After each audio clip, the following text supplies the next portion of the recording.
Good morning. Welcome to Good Day LA on this Friday. It's 8 o'clock. I'm Jen Lammers. CGIF. Thanks for being with us. I'm Bob DeCastro, and here's a look at some of the stories we'll be covering this morning. We're talking about those heavy winds moving into Southern California overnight, these Santa Anas. Will they impact your weekend plans? Maria has a look at your full forecast. Plus 1 week of war in the Middle East, and the White House says Iranians are asking for a deal. We had the latest on the fighting after another failed vote to rein in the attacks. Also, the war having a ripple effect, of course. We're talking gas prices again this morning. They continue to spike. We'll have a look at the latest numbers coming up. And let's get right to Maria with a look at the forecast. Good morning. Yeah, let's look at these numbers, The winds, these are current sustained winds, 22-mile-per-hour winds in Ontario, 21 in San Bernardino. You know, the double that. You can see some of the brightly colored areas, parts of the valley, Porter Ranch, looking at some stronger wind gusts. These are sustained in Camarillo, 22, and some of those wind gusts now 40 to 55 miles per hour. So be extra careful, especially if you are driving one of those high-sided vehicles. There will be a lot of debris on the roads. We do have those high wind warnings and wind advisories in effect. 65 currently in Burbank, 57 in downtown LA, 67 in Santa Ana, 63 in Oxnard, to that 65 in Palm Springs. Big Bear, it's warmed up to freezing 32.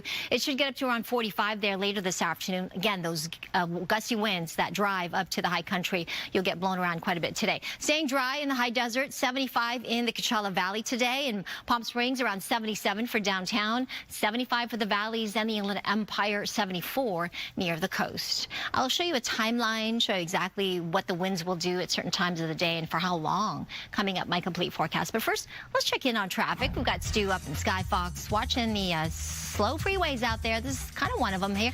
Stu, not really Friday light here. Where are you? Yeah, good morning, Maria. Not Friday light for sure, but for the most part, a lot of the rides are. We're showing you that 101 drive, and this is going to be in the Hollywood area. You are definitely hitting the brakes right about Melrose. Very slow and go through the Echo Park area all the way down to the 110. So that's going to be on the southbound side. Northbound, you think it's going to be about the same thing, but actually it's moving along pretty well. Now, this isn't because of a crash. It's just very high volume this morning. Keep that one in mind, but if you're headed northbound on that 101, from the 110 out to the Cahuenga Pass and beyond, that ride looks stellar. Sending it back to y'all in the studio. Good All morning. right, Stu, thank you. Some more high winds expected to toss things around this weekend. Gigi Garcia standing by in Porter Ranch with a look at the situation there. Good morning. Good morning. Things are warming up. It's 60 degrees now here with a real feel of 57. That's up from a real feel of about 52 degrees earlier. So that's nice. And it is a windy day. But if you live in Porter Ranch, you know that here wind is a way of life. But take a look at Malibu overnight where they saw some very strong wind gusts. We've seen wind gusts of up to 73 miles per hour. That was in Simi Valley overnight. And as Maria Quibon has been telling you in Samada earlier, this is a Santa Ana wind event. Those winds shifting. They start today. They'll get really strong tomorrow, and they'll go through Sunday, through Marathon Sunday. So if you're running the marathon, be sure to have plenty of water and fuel on you. It's not going to only be hot. It will also be windy as you make your way through the streets of Los Angeles into Century City. Now, we spoke to a longtime Porter Ranch resident, Pat Pope, and he told us, you know, again, wind is a way of life here, but it's also always a little bit concerning when it comes to fires. Yeah, this is a calm day for Porter Ranch, actually. So it's a great place to live. But it's windy. It's breezy by our standards. But there are concerns about fires anytime the wind kicks up. Sure. Even though the ground is moist and the plants are, there's always a concern that something that's, you know, a little spark, an acre, all of a sudden becomes a much bigger threat to us. And back here live on a breezy day, as Pat Pope calls it, in Porter Ranch. It's also a good time to check your batteries. Make sure your flashlights are charged, your cell phones are charged, because with high winds come the danger, the risk of power outages, and that's always a concern, too. Reporting live in Porter Ranch, where it's breezy. Good Gigi Garcia. I'll send it back to you. Along with daylight saving when you check your smoke detectors, too. So let's do it all. Thanks, Gigi. Yeah. Thank you. So here are some of the latest headlines now from the war in the Middle East. Israel launched heavy airstrikes on Tehran overnight after bombarding Hezbollah targets in Beirut. Here at home, the U.S. House narrowly rejected a resolution to end Operation Epic Fury. President Trump says he wants to be involved in picking Iran's next leader, seeking leadership that will treat the U.S., Israel, and the Middle East allies well. Meanwhile, the U.S. Embassy in Kuwait has shut down after retaliatory Iranian strikes on the country. All right, let's take a live look at the big board this morning. It opened up in the red. At one point was down almost 800 points. We've recovered some of those losses at this hour. The reason why the Dow had plunged was twofold. First of all, because of the war in the Middle East, the spike in oil prices, and the concern that this could be a protracted war and could impact oil prices for the near future. President Trump tried to ease concerns, saying this is only going to be temporary. Also, some jobs numbers came in, and the U.S. economy unexpectedly lost 92,000 jobs. The expectation was there was going to be a gain in jobs, so some concerns about a weakening economy. Meantime, Iran's foreign minister says there are no ongoing talks to end the fighting, even as President Trump says Iranians are asking for a deal. Rebecca Castor has the latest from Washington. Rebecca, good morning. Bob, Jen, good morning. Right now, as you said, Congress, for the most part, is supporting this operation. The Pentagon says the U.S. is dominating and that we're about to see even stronger military action. We hit an Iranian drone carrier ship, roughly the size of a World War II aircraft carrier. That's the commander of U.S. Central Command, who says U.S. forces are not holding back on their mission to sink the entire Iranian Navy and eliminate the regime's firepower. The president gave us another task, to raise or level Iran's ballistic missile industrial base. Early this morning, more smoke continued rising over Tehran after a broad-scale wave of Israeli strikes. The Pentagon says U.S. blasts won't be slowing down either. The amount of combat power that's still flowing, that's still coming, that we'll be able to project over Iran is a multiples of what it currently is right now. They're calling, they're saying, how do we make a deal? I said, you're being a little bit late. President Trump isn't ready to talk to the Iranians, but in an interview with Axios, he said he has to be involved in the appointment of Iran's next leader. I think the president's having a heck of a say in who runs Iran, given the ongoing operation we have. On Capitol Hill Thursday, Republicans blocked another attempt by Democrats to end the fighting, voting down a war powers resolution in the House. We believe that Donald Trump needed to get authorization for engaging in a war. He admits it's a war. Republicans are now on record supporting that war and also approved a separate measure reaffirming Iran as the largest state sponsor of terrorism, which 53 Democrats voted against. No Democrats were willing to even nuance that Iran was any kind of threat to America. The Pentagon says it has a large stockpile of weapons, but later today, President Trump will meet with defense contractors to talk about boosting supplies, which lawmakers here may need to approve more funding for. Bob and Jen, back to you. Interesting. All right, Rebecca Castor live for us in Washington. Rebecca, thank you. Meanwhile, the ongoing conflict in the Middle East continues to impact local air travel. Visitors to LAX can expect a beefed-up police presence there. Haley Winslow is seeing it firsthand this morning at LAX. Good morning. Yeah, risking a near arrest and possibly losing my car to bring you this story. But yes, the airport police and security, the traffic officers everywhere. As tensions continue to rise over in the Middle East, they are definitely rising here at LAX. There are tons of police officers. There's this ones we were showing you earlier with the large rifles. There are flights delayed and canceled. And we're hearing from passengers saying that the TSA lines have been extra long as well as flights continue to be canceled and delayed, especially if you're going in or through a Middle Eastern hub. So here's some video of those officers that are just trying to keep visibility, just to make people feel safer, which travelers did say that they do feel safer. But as police are here, because there's not a direct threat to LAX, but all the major airports, especially, you know, in a market too, international hub like LAX, they just want to be here just in case there's any kind of retaliatory threats or copycat threats globally. So this is one place that until further notice, you will see a lot more police officers. We talked to some travelers to see what they thought about that. One lady said that she was recently attacked here by a homeless person. She was very grateful to see the extra officers. I think they need a lot of police here at the airports. Why is that? The lady almost set me on fire here. What? I'm not lying. This is because of the unrest in the Middle East. They have a lot more police here. I should feel a little safe. I should feel more safe than... Do you? Yeah, I do. I think that's good. I think they should have more security everywhere. Shoot, even the malls, everywhere we go. Schools, everywhere.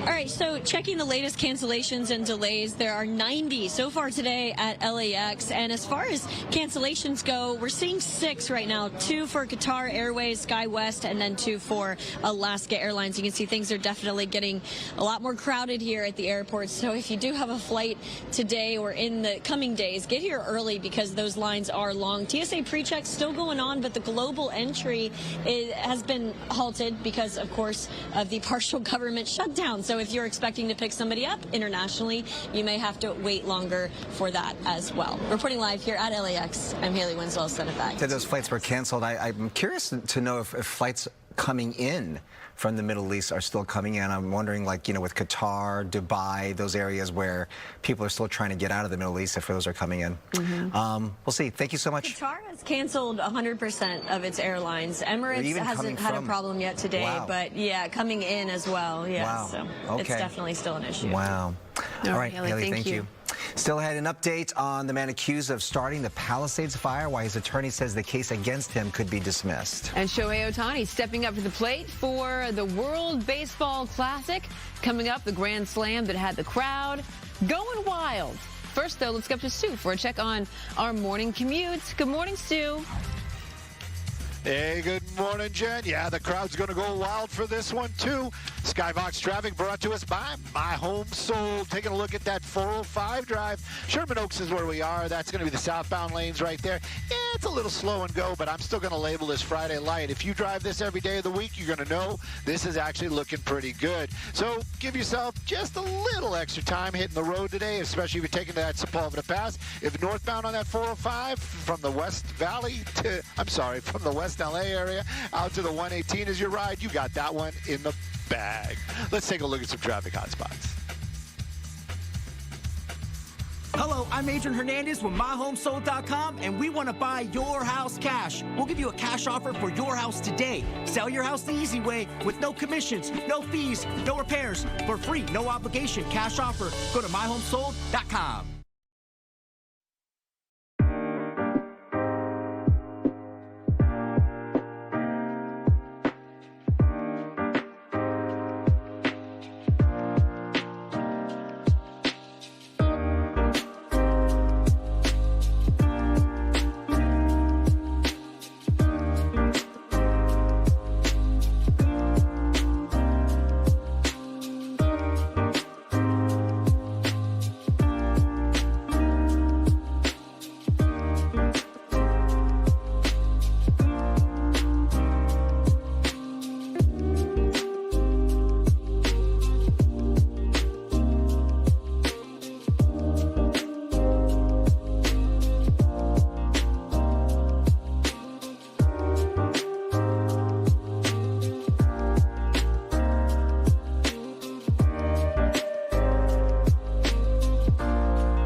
To our top stories right now, Britney Spears due in court 2 months from now after she was arrested and released for DUI.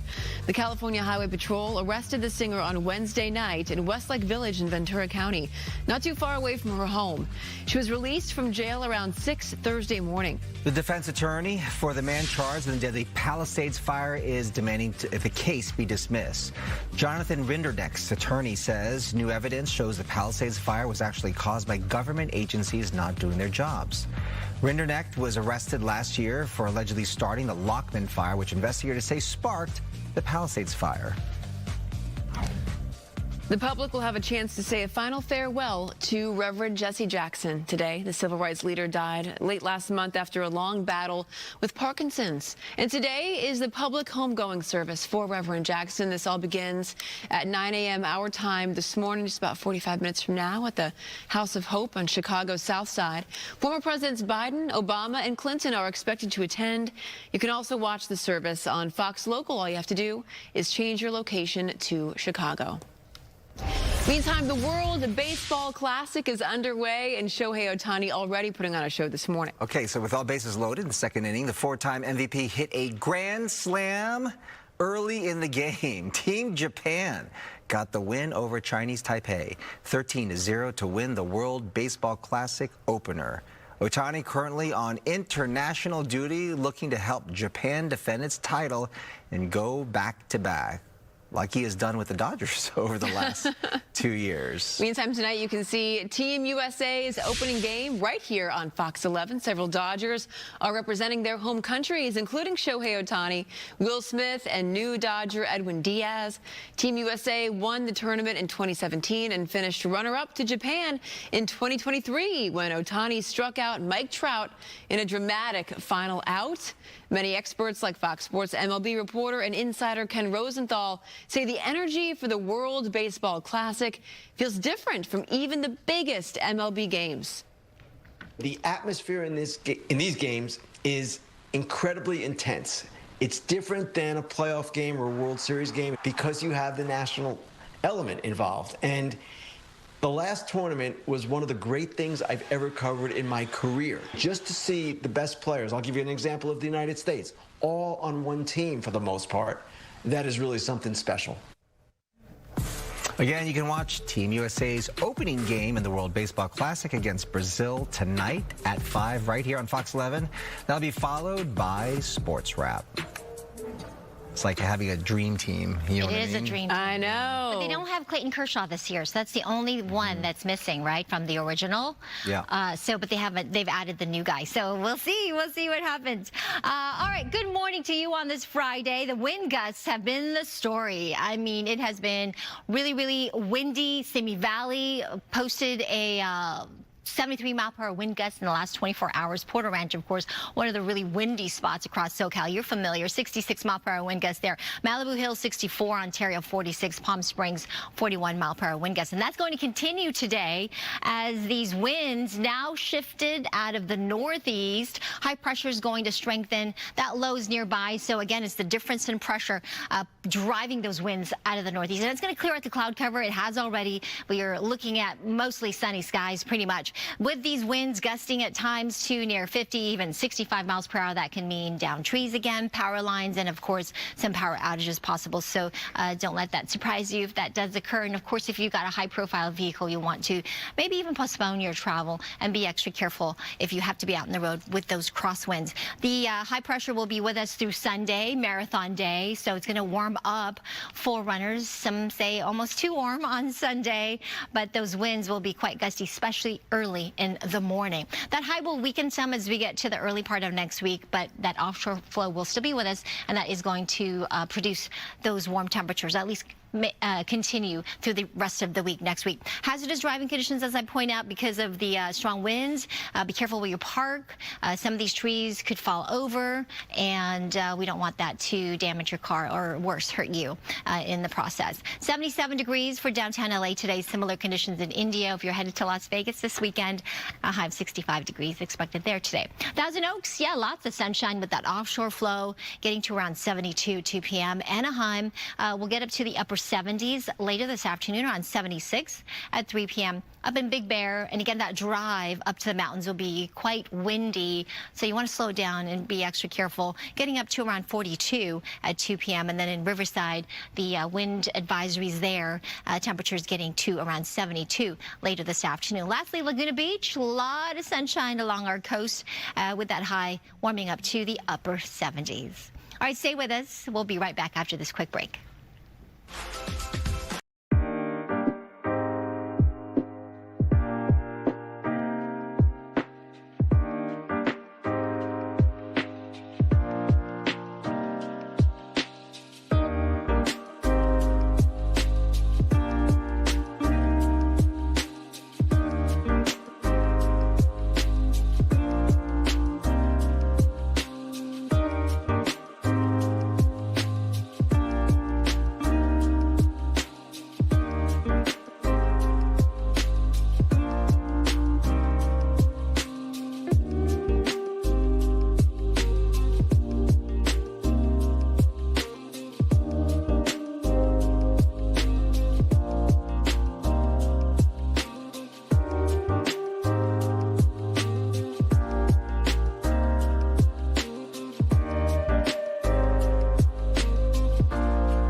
Live look at LAX on this Friday. Ooh, clear blue skies. Look at that. Except I see, if you look like right on the horizon, there's like a little bit of a haze. Yeah.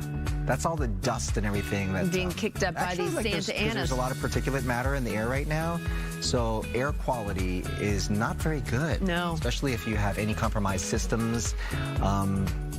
You know, they're asking people to stay inside. No, turn your air condition. Could be tough to breathe out there.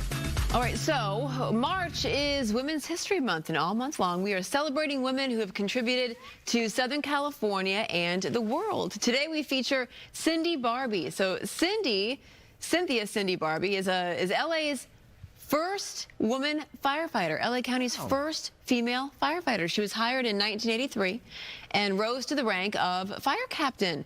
She retired after 27 years with the department, true trailblazer, exemplifying professionalism and serving as a role model for the women who would follow in her footsteps. We're like doing baseball cards, women history baseball cards. I love it. Yeah, Taylor Swift fans are known as Swifties, right? And now they are being immortalized by dictionary.com. So dictionary.com now recognizing Swiftie as an actual word. According to the entry, the noun Swiftie is defined as a fan of the music of Taylor Swift. Some may be raising an eyebrow at that addition, but dictionary.com actually follows strict criteria. In order to qualify, the word needs to be used a lot, used with the same meaning. It should last a long time, and it should be useful for a large audience. Wow. Swiftie is cemented in the lexicon of American culture. And I'm older, but everybody uses mid. Yeah. For everything right now. Well, that's like the generation just kind of below us, right? That's Gen Z? Yeah. Gen Z uses uses Kelly mid. in our newsroom, we were talking about this. She's like, yeah, it's kind of mid. People still say mid. Yeah. But I think it's actually trickling into our generation, too. Well, now I'm using it. It's like this show, it's mid. Hey, don't say that. We are anything but mid, okay? Still ahead, this weekend is the annual 24-hour digital detox. We're going to have some toys to help make it fun for the kids. We'll be right back.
This is the exciting days of Good Day LA when a viral video and then we DM them and we ask them to come on. So do you say PetSmart or PetSmart? PetSmart.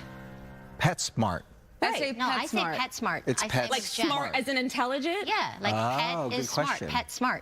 Well, Do I you think, say PetSmart? No, It's I a say mart. PetSmart. yeah, me too. Pets. You literally say, Mart. I'm going to go to PetSmart. Yeah, it's a mart for I've pets. never heard It's a anyone mart. say It's that a in my mart for life. pets. It's a mart for pets. No. The bouncing ball in the logo is right between the T and the S. No.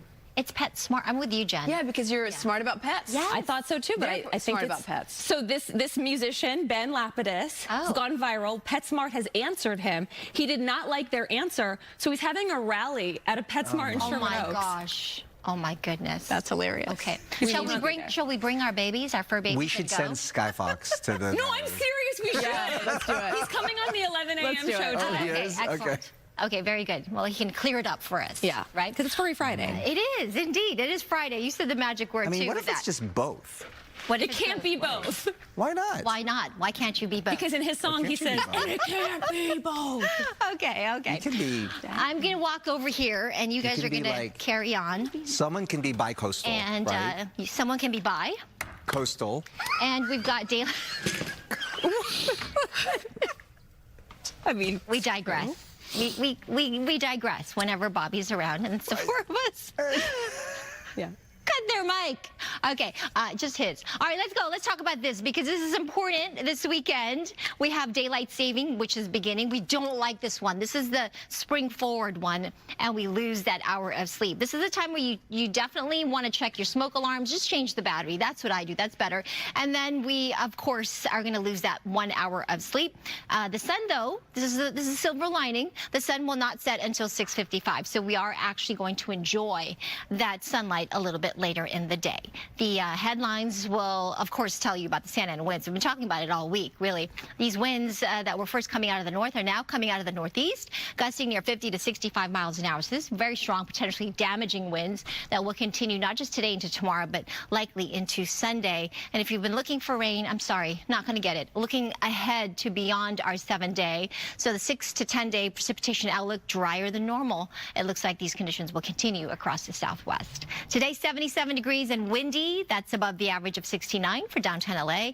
For now, the sun will set at 5:54, but different on Sunday. All right, I'll show you the 7-day forecast in just a couple minutes. But first, let's check in on traffic. Samada's back in studio with a look at that. Hey, Samada. Well, good morning, Maria. Good morning, everyone. Yes, a reminder, those winds are going to be a really big issue if you are planning on traveling today and into the weekend, coming in and outbound of the downtown LA area, or should I say Southern California. We do have this crash. We're going to take you out to the Hacienda Heights location. 2 vehicles collided here, taking away 2 lanes, the number 1 and number 2 lane, westbound side of 60 at 7th Street. And you can see the delays building up behind that crash on your approach towards the 605. And another collision, southbound 405, the 710. 2 lanes are also shut down as you make your approach into the Long Beach area. We've got solid red lights behind that incident. Hopefully tow trucks are going to be getting there soon to help clear the roadway. Here's a look at the 5 stretch and reminder, yes, a high wind warning across some of our local mountains impacting your drive there. Send back over to you, too. All right, Samada, thank you. Let's get to the latest headlines now from the war in the Middle East. Massive explosions being reported across Iran on day 7 of Operation Epic Fury. Israel launched heavy airstrikes on Tehran overnight after bombarding Hezbollah targets in Beirut. President Trump says he wants unconditional surrender from Iran, warning there will be no deal without that. Also, Trump says he must be involved in picking Iran's next leader, refusing to accept one who would continue Khamenei's policies. Check out the cover of Time magazine. It features a collection of MAGA-style hats with America replaced by other countries, including Iran, Nigeria, and Venezuela. The magazine's feature story is called Trump's War. It highlights how the president who campaigned on ending wars has now launched strikes on multiple countries. In his interview, Trump said he suspected Iran was preparing for new attacks on Israeli and American targets and said he ordered the strikes after U.S. intel located Iran's supreme leader. The president told Time the attacks happened a week earlier than initially planned.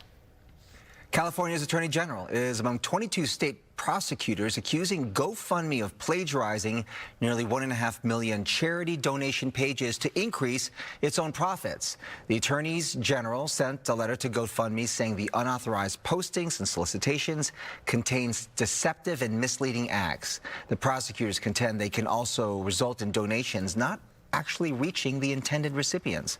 Among their demands, the attorneys general want the California-based for-profit corporation to remove any unauthorized listings and to disclose any information that could sway a donor's decision to contribute. The original Pantry Cafe in downtown Los Angeles is coming back. This time, though, with a new purpose. After closing last year, the 100-year-old diner plans to reopen in May or June through a partnership with the nonprofit Hope the Mission. The pantry will still serve its classic dishes like pancakes and hash browns, but here's the big change. All profits will go toward programs that help people who are homeless. Hope the Mission, which already serves thousands of meals every day, says this is about giving both the diner and the community a fresh start. The original staff, some of whom have worked there for decades, will return thanks to a deal with their union. Foodies, rejoice. OC Restaurant Week returns this Sunday. Yeah, Coco's live at one of the hot dining places taking part. Good morning. Hey there, we are here at Red O in Newport Beach. This is one of the restaurants participating in Orange County Restaurant Week, which is something you should be part of. I am here with Jarrett now, who is the manager. So talk about what makes Red O so special. Yeah, Red O is special. We serve authentic Mexican dishes. We have a great nightlife vibe, and then just great menu. Awesome food. Yes, tell us about what you're doing for Orange County Restaurant Week. Yeah, so for Orange County Restaurant Week, we have actually 3 menus. We're doing a lunch restaurant week, we're doing a brunch restaurant week, and then we're doing our dinner. That lunch is $25, the brunch is $30, and then our dinner is $60.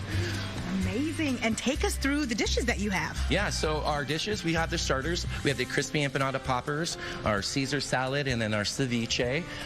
For the dinner choices, we have our short rib enchiladas, and then our chicken pollo asada. We also have our fajitas, our sizzling fajitas, smoking and delicious. Those look incredible and smell incredible too. Absolutely. And you've got some dessert options. Yeah, and then when you finish with all that, our dessert options, we have our tres leches cake and then our just made churros. And if you're still hungry too, maybe a shot of tequila. Who knows? I love that because you're known for your tequila cards, right? Absolutely, absolutely. That's incredible. You've been part of Orange County Restaurant Week before. What do you like about being part of it? It gives the guests an opportunity to kind of explore our menu without having to dive straight into it. It gives them a couple different options so they can taste everything. Love that. Well, thank you so much, Jarrett. Orange County Restaurant Week starts on Sunday, runs until next Saturday. More than 200 restaurants participating, including Red O here in Newport Beach. I'll send it back to you. I can smell that sizzle over there. Coco. Yes. Amazing. Can you hear it, by the way? Oh, yeah. That's like ASMR. Yum, yum, yum, yum, yum. That's a good sizzle. Bob finds a way to say sizzle once a week. Right. Sizzle and moist. Those are the 2 words. Okay. All right. Well, let's get to our poll question of the day. Meteorological terms. Sizzle, moist. Totally. Right? Yeah. Yeah. Well, good morning to you. Happy Friday to you. Happy Furry Friday. Also, maybe you have a wedding to go to this weekend. We asked you this poll question of the day. What's the best part of a wedding? Let's see what our viewers say. Hey, still the open bar.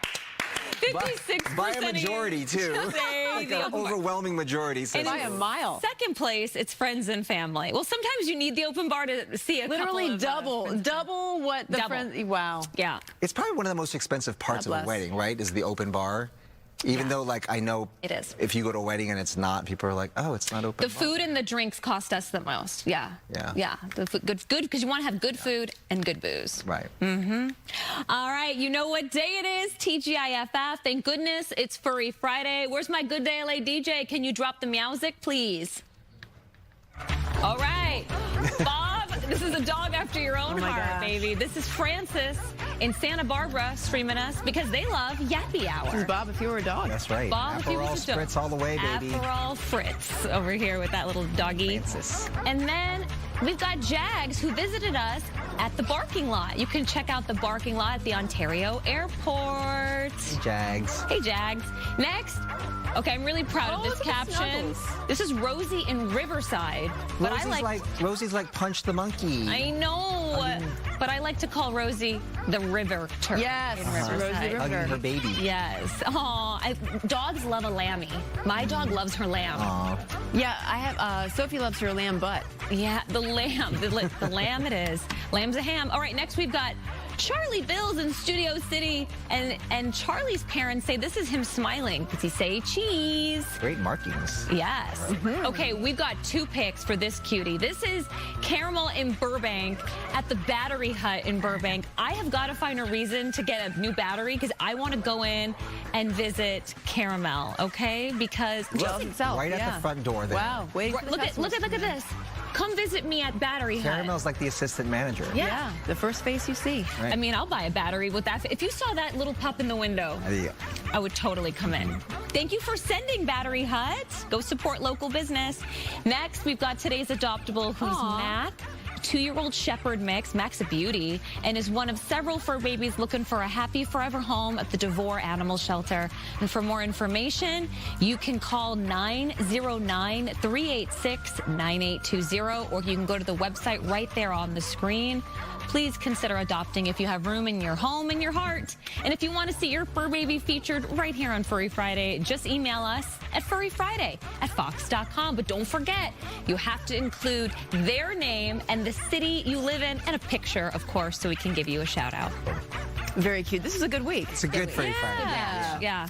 You know, and as we wrap up Furry Friday, we look forward to the weekend. The LA Marathon returns this Sunday with more than 27,000 participants. It's the largest and longest running community sporting event. Brooke joining us live from Elysian Park, where, God, the festivities getting underway there, Brooke. That's right. We're here at the Lifestyle Expo just to kind of, you know, get your juices flowing, get you ready for Marathon Day, Marathon Weekend. Meg, talk to me. What's going on today? Yes, so our expo's opening at 10 a.m. this morning. Runners are going to be making their way here to pick up their race numbers, their shirts, and to check out all of our cool vendors and get excited about running the marathon on Sunday. This is so exciting. Are you excited? Yes, I'm stoked. We have 27,000 runners that are taking part in the marathon on Sunday, but overall this weekend with our 5K and our charity half marathon as well, we've got 36,000 people that we're expecting to take part throughout the weekend. Oh my goodness. And so people are going to be coming. They're going to be picking up their packets, checking out some cool things, including all of this new super cool runner gear. Right? Yes, ASICS has an incredible collection. Okay, I'm going to get right to Bob. He can tell me all about it. Okay, all right. I'm going to come over here, talk to my friend Bob. Show me around. Okay, here's the thing. Show them around because, you know, I already looked. I did. It's what I do. I already looked. Tell me what you have going on here. Yeah, we're so excited this weekend. We've got a limited edition capsule collection for the marathon, whether it's your race day kit, commemorative jacket, a limited LA Marathon shoe, limited to 500 pairs. We're excited to highlight the race, celebrate the experience. Our brand stands for Sound Mind, Sound Body, and there's no better way to do that than get out on the course on Sunday and accomplish your goals. What are some of your favorite things in here? I already have a favorite item. What about you? Personally, I love the race kits. We've got women's crop tops. We've got branded shorts. We've got a men's singlet as well. That's phenomenal. There's a quarter zip over there. That's super cool. Dry fit is nice. I love it. Absolutely. And then we've got a waterproof jacket to wear after the race year round to represent with pride your accomplishment. This year and what you did, that's what I love. You know, we have to go, but I want to show everybody at home this because I love it. This is just my favorite. First of all, it is a cool jacket that you can wear every day, but it's just a reminder of what you accomplished, right? This is so awesome. This is great. Back to you. Not Oma. What's the special? The commemorative shoe is usually something that's done special each year, right? They're over there. Oh, they're all the way over there. Okay. Yeah, they usually do something really cool, like really artistic with it. Awesome. We'll check in with you, Brooke. Really cool. Everything in here is really cool. Oh, yeah. Okay. Swag. Coming up, detaching your kids from the screens can be really tough. But you know what? Don't worry, because the Toy Insider is here to make it easy for you. He is here. We're checking in with her on some game options for Unplugged family fun. Look at all that. First, let's get a check. Oh, I want them all. Want them all. Get them off the screen time. Hey, good morning, everyone. Good Daily Traffic is sponsored by the Law Office of Jacob and Ryan. Call jacob.com. We have this issue working at this hour, still blocking lanes on the westbound stretch of the 60 at 7th Street through Hacienda Heights. You can see the backed up traffic. A heads up if that's part of your commute at this hour to give yourself extra time. Tow trucks are en route to that collision. And also a reminder, winds are going to be an issue today, stronger tomorrow, so you want to rework your plans, especially through our Kansas passes, the 5 corridor as well as the 14, the 15 through the Cajon Pass, as well as the 10 freeway, the San Gorgonio Pass, will also be impacted by those really strong crosswinds. And a look at real-time traffic through the downtown LA area. Friday light, not bad. Downtown LA not being impacted by those strong gusts. Here's a look at 5 Culver. Typical slowing, not too bad on this Friday. Here's a look at some other traffic hotspots. I looked up and just ran. Maybe we need to seek somebody who does have the expertise to be able to guide us through the process. If you're getting to an accident, You're in good hands by dealing with Jacob and Ron. call Jacob.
And welcome back to you. I'm meteorologist Maria Quaban. This weather is sponsored by the law offices of Larry H. Parker. A good view outside. We've got the offshore flow, and look at how clear the skies are right now. We do have a lot going on this weekend, including daylight saving time.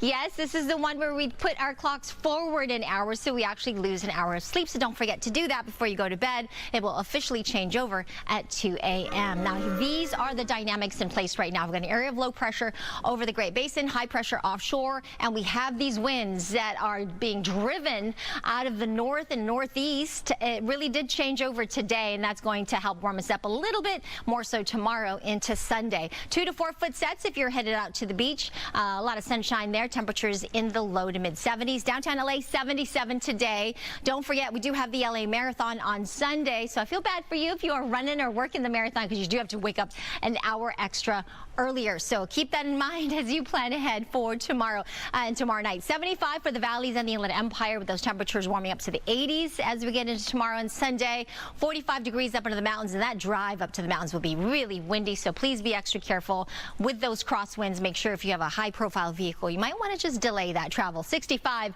for the high desert areas. If you're headed to Palm Springs, a little on the cooler side today with that 75. It will warm up, though, on Sunday. 85. The winds will start to back down. I do think those wind warnings and advisories will get extended through at least Sunday, and then we'll keep that offshore flow going as we get well into next week. Back to you. All right. Thank you, Maria. So this weekend, the Global Day of Unplugging, I need your spans a 24-hour period between Saturday and Sunday. It's a movement that began to encourage more authentic human connection, and yes, we do need that. Right.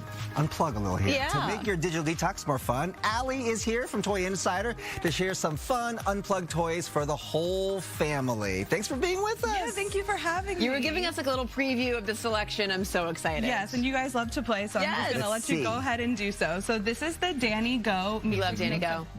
Boom box. So it comes with our Danny Go figures from the YouTube series we were talking about. So popular, great music. It's like a dance party for toddlers. Exactly. And so there's different modes. A little boom box. Yeah. So in music mode, as we add the different musicians to our boom box, they're going to play the songs with the music. So as you add more, when we add the guitar, you'll hear the guitar. Yeah, see, banger. That's a banger. And so there's different modes as well. There's a game mode that'll challenge them to add characters and take them away. As you can see, the shapes match their spots. So if we can take away our guitar, the guitar will How many different songs are in here? There's 5 total. Very cool. 2 in bed mode and 3 in the music mode. Okay. Love it. Now what are these things? On to the next. Yeah, so Billabo is super fun here. I'll hand you guys. This looks like a giant helmet. Fun. They do, and they can be a giant helmet. Billabo can be anything that you'd like it to be. So these are fully imaginative plays. They're completely recyclable too, so sustainable. Kids can wear them as a helmet. You can take them to the beach and scoop the sand into them. They're water resistant. They can sit in them, right? Perfect amount. You can sit in them. There's no weight limit on them, so they can stand on them. They can turn them into jumping, stepping rocks as well. You can. They're food safe. They're weather resistant, so you can take them outside some chips in here. well. You can put some chips in there for the big game, you know, to watch and play. So this is really fun and totally versatile as well. Okay. Okay, and then we have this light-up stamper. Yes, so the bluey light-up stamper from Crayola's Color Wonderline is so fun. I'm just going to move this box out of the way so you can get in there. So you're just going to take the stamper. Can you see? And, I mean, he's doing I can see it's got holes.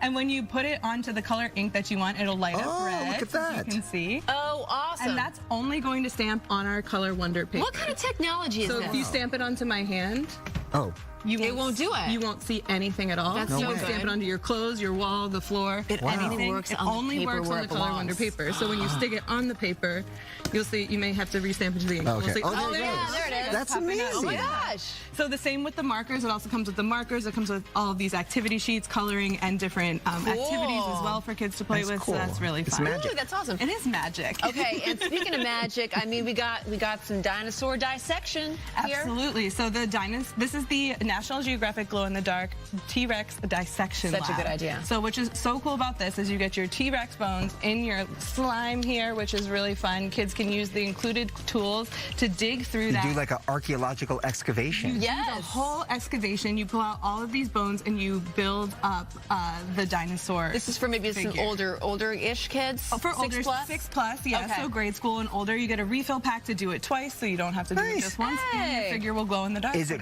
comes with different dinosaurs? Just or what? the one dinosaur, Okay. yeah. But the refill of the gel. I was looking for it's a good look. I was looking for the Stegosaurus. Like, where's the Stegosaurus? Hopefully to come soon. Okay. Yeah. So next up we have the Rose Art Soft Touch puzzles, and we were talking about the way these pieces feel and how they snap together so easily. Yeah. There's all these really great designs in this 1,000 puzzle piece line. They're really cute, really fun. These are for kids ages 9 and up, but I'm up and up and up, right? Adults too. That's right. Soothing. It's therapy. I mean, it if really you're going to unplug, you need 1,000 pieces. You need time to do it, right? And then we have this. Yes, so last of our Care Bears Squishmallows. Here, I'll hand you one as well. And I'll give one a little hug here. These are from Jazzwares, and they're a mashup of course, our favorite Care Bears and that Squishmallow feel that we love. And for adults, you can take out like your aggressions. Yeah. A little stress toy, but they're also perfect for travel, so kids can take them along. They're a nice little pillow. Yeah. Just these are perfect. Stress relievers. For sure. It's amazing that the Care Bears have like, maybe they've never laughed, but I feel like they definitely made a huge comeback. They are making a huge comeback lately, for sure, and I think that this is definitely a part of it. I used to have Care Bears growing up. Which one? I think I had all of them. Did they have a scent to it, or were those the ponies? The My Little Pony? No, My Little Pony? They have sets of both. My Little Pony with the comb? Yes! Did you have one? Maybe I did. Maybe you did. My Little Pony is for everyone. Sure is. Okay, so for more information on all of these toys, expert reviews, and gift guides, visit the toyinsider.com. Thank you. This was fun. Thank you for having me. I love playing with toys. Sandra and Alexia, over to you. Thank you, guys. Happy Friday. Now it seems like Warner Brothers merging with Paramount. What does that mean for their studio lots? A new report mentions leasing opportunities. We'll explain. Plus, Jen's going on a special assignment today. You'll see her in the 10 o'clock hour showing us a jewelry house is supporting wildfire rebuilding efforts. Oh, pretty.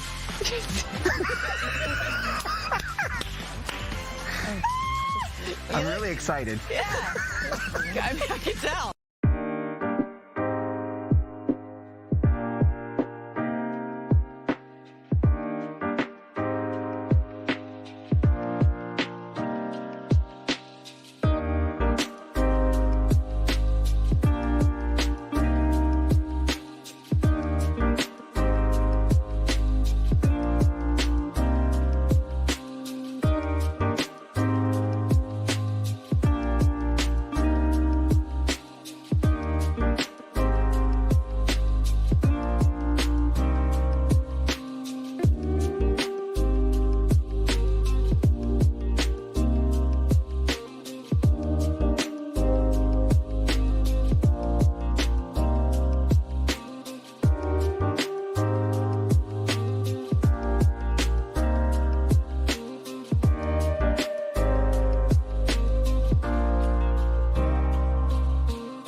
Good morning. Welcome to 9 a.m. I'm Roxy Carpadian. And I'm Sandra Endo. Happy Friday. Let's take a look at today's headlines. Officially 1 week now since the war in the Middle East began. Does Iran want to make a deal to end the violence? We have a live report from D.C. Plus, Kristi Noem gets the boot, why the former Secretary of Homeland Security was ousted by the Trump administration, and when her replacement is expected to take over the job. We got 2 big movies coming out this weekend, Pixar's Hoppers, and also Here Comes the Bride, all dressed in black blood.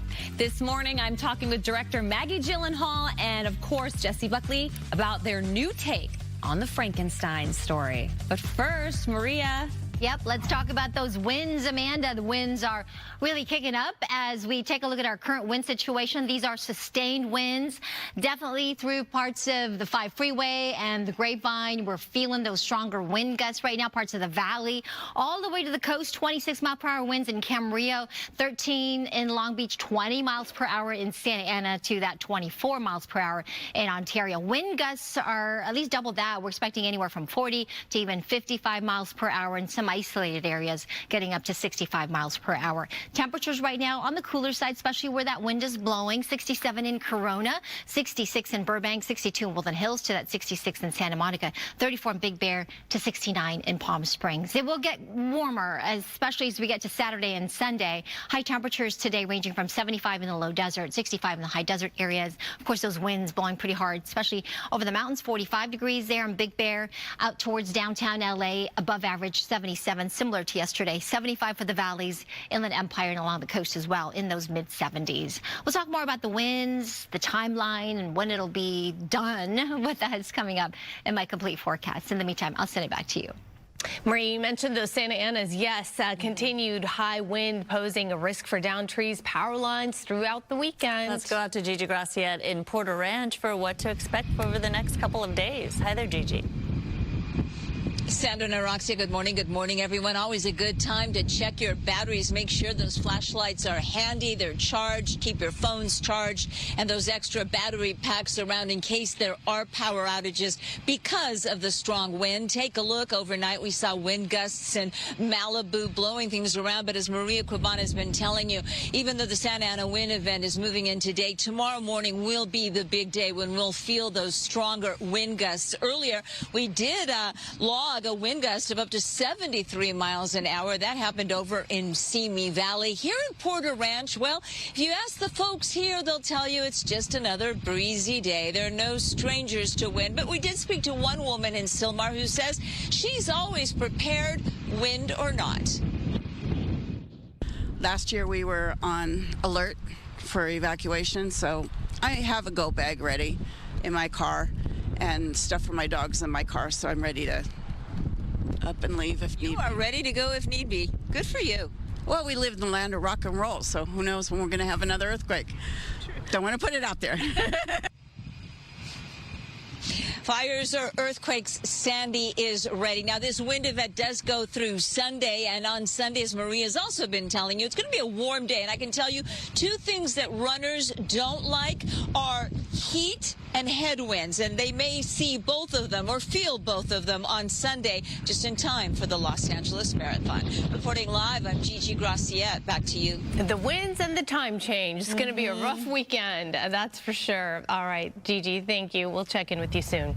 Kristi Noem, the outgoing Secretary of Homeland Security, will have a new role within the Trump administration, which is expected to be revealed tomorrow. Meanwhile, activists are actually celebrating the president's decision to fire her. Yesterday's move comes amid recent turmoil, along with new reports that the president is furious over her recent testimony on Capitol Hill. During the 2-day hearing, Noem claimed the president approved a $220 million campaign ad for DHS. However, the president says not only did he not authorize the spending, he didn't know about the ads. Noem's tenure has been controversial from the get-go, peaking with 2 deadly shootings of American citizens protesting ICE raids in Minnesota earlier this year. The safety and security of the American public is too important for this. Somebody needs to be in the position as Secretary of Homeland Security to do the work without the distractions. The president named Oklahoma Senator Markwayne Mullin to replace Noem as the next DHS secretary, and if confirmed, he's expected to take over the role March 31st. Massive explosions are being reported across Iran on day 7 of Operation Epic Fury. So here are the latest developments from the war in the Middle East. Right now, the Israeli military has announced a new stage in its campaign against Iran, saying there will be additional surprising moves without elaborating any further. Israel also says it destroyed the underground bunker of the slain Iranian supreme leader, which was still being used by senior Iranian officials. President Trump says he wants unconditional surrender from Iran, warning there will be no deal without that. And Trump adds he must be involved in picking Iran's next leader, refusing to accept anyone who would continue the former supreme leader's policies. The war continues to have a big effect here on the global economy. As you're taking a live look at the big board right now, the Dow opened with a 700-point loss after oil prices jumped to their highest price in nearly 2 years, and at this hour, it's still down 568 points. Nearly a week into the war, the Trump administration says attacks on Iran are about to surge dramatically. The escalating military campaign is raising concerns on Capitol Hill about whether the U.S. has enough weapons to finish this job. Fox News correspondent Rebecca Castor has more from Washington. Rebecca? Sandra Araxia, President Trump is meeting with defense contractors today to talk about replenishing the country's weapons stockpile as he issues a new warning to the Iranian regime. Israeli jets striking the late Ayatollah Khamenei's underground bunker today, which was reportedly still being used by Iranian officials. It's located directly under the site where he and other regime leaders were killed on the first day of Operation Epic Fury. Senior Israeli officials tell Fox News Khamenei stayed above ground that morning, partly due to Israeli and American deception about potential strikes. This is the kind of no-nonsense, results-driven warfighting that America demands. And this morning, President Trump posted online that there will be no deal with Iran except unconditional surrender, adding after the selection of an acceptable leader, the U.S. and its allies will make Iran great again.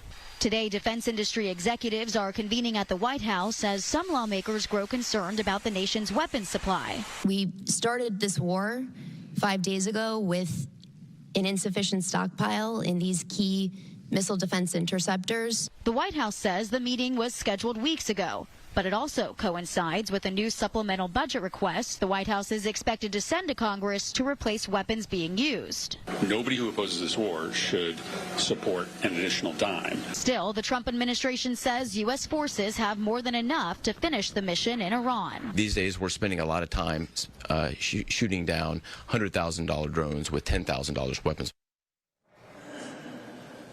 For now, Congress is allowing President Trump to continue the operation after striking down war powers resolutions in the House and Senate. Sandra and Araxia, back to you. But, Rebecca, there's still no timeline as to how long this may last. Initially, we were hearing from the Trump administration he wanted to perhaps put a timeline to 4 weeks, but then we're hearing more coming out of the White House saying there is no timetable to all this. Right. And at the beginning of this operation, we asked our military sources, where did that 4 to 5 week timeline possibly come from? And at first they were telling us that this was based off of an estimate that the Iranians had about a month's worth of ballistic missiles stockpiled. We're seeing their response dwindle significantly. So that's going to be something to watch these next coming weeks to see if this, takes longer or shorter based on that. At the same time, we don't know if they're using everything they have. They may be holding back strategically, right? So there's so many unknowns in this circumstance. Yeah. All right, Rebecca, thank you. Yeah, we do know that U.S. forces are going after the launchers, though. All right, guys. Yes, we do. There's so much to keep track of. It's tough. All right, we'll talk to you later. Thanks so much. Let's talk travel. That's right. It's a big one. LAX can expect to see a stepped-up police presence amid this ongoing conflict in the Middle East. So Haley, live for us at LAX with more on the airport security measures. What are you seeing there this morning? Roxia and Sandra, we are seeing these officers with the AR-15 style guns on guard right here at LAX. They've been making the rounds at the different terminals, starting at the first one. Now we're at Terminal 6, and they're just here to be a visible presence. There's no specific threats to Los Angeles that officials have told them about, but law enforcement and federal agencies increasing security just out of an abundance of caution because of the rising tensions in the Middle East. The violence overseas could, of course, spark retaliatory attacks or security risks at major international hubs like LAX, often considered high visibility targets. So that's why you're seeing a lot of extra police officers, security officers, traffic officers. They're on bikes, patrol cars, and they are here in full force for the foreseeable future to help deter potential threats, but also to reassure travelers. We talked to some of those travelers, some of them traveling internationally and from other countries, to see what they thought about this beefed up security. We have to deliver common sense legislation that will survive all of the court challenges that will inevitably come. We're jamming through a package that prioritizes the industry over accountability.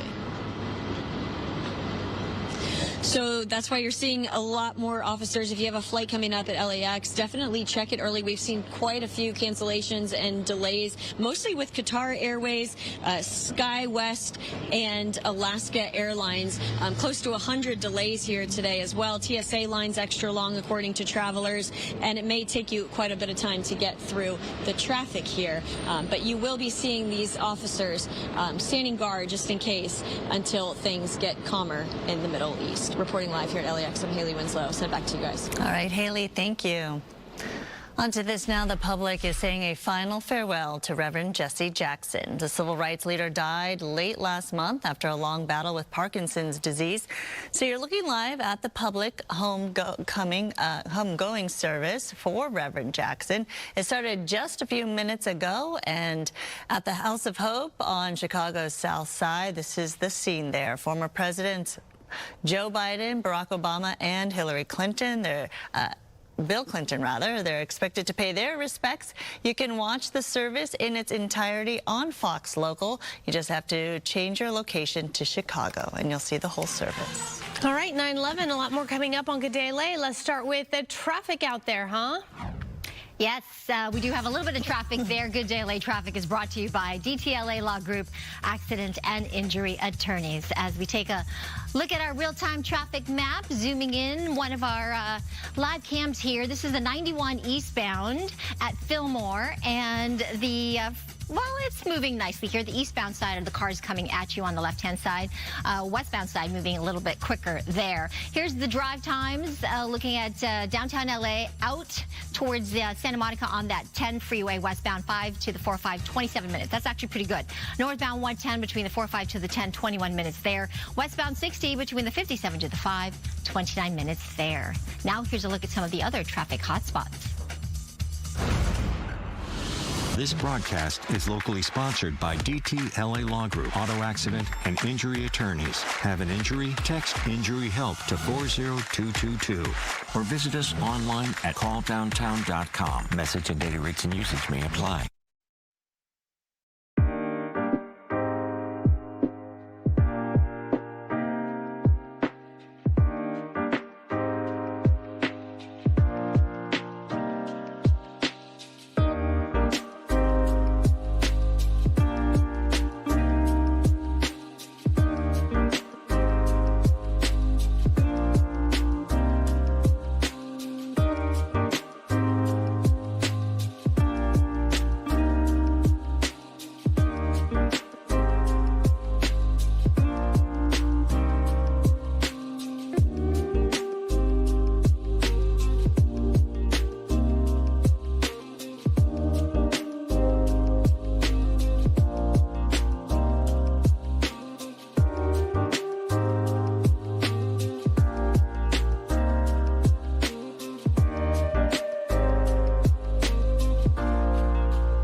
Hi, ladies. Hello. It's Friday. We've got, I like the LBDs. Yeah. I guess so, yeah. Well, yours is a long black dress, and yours is a leather black dress. Mm-hmm. Ready to party.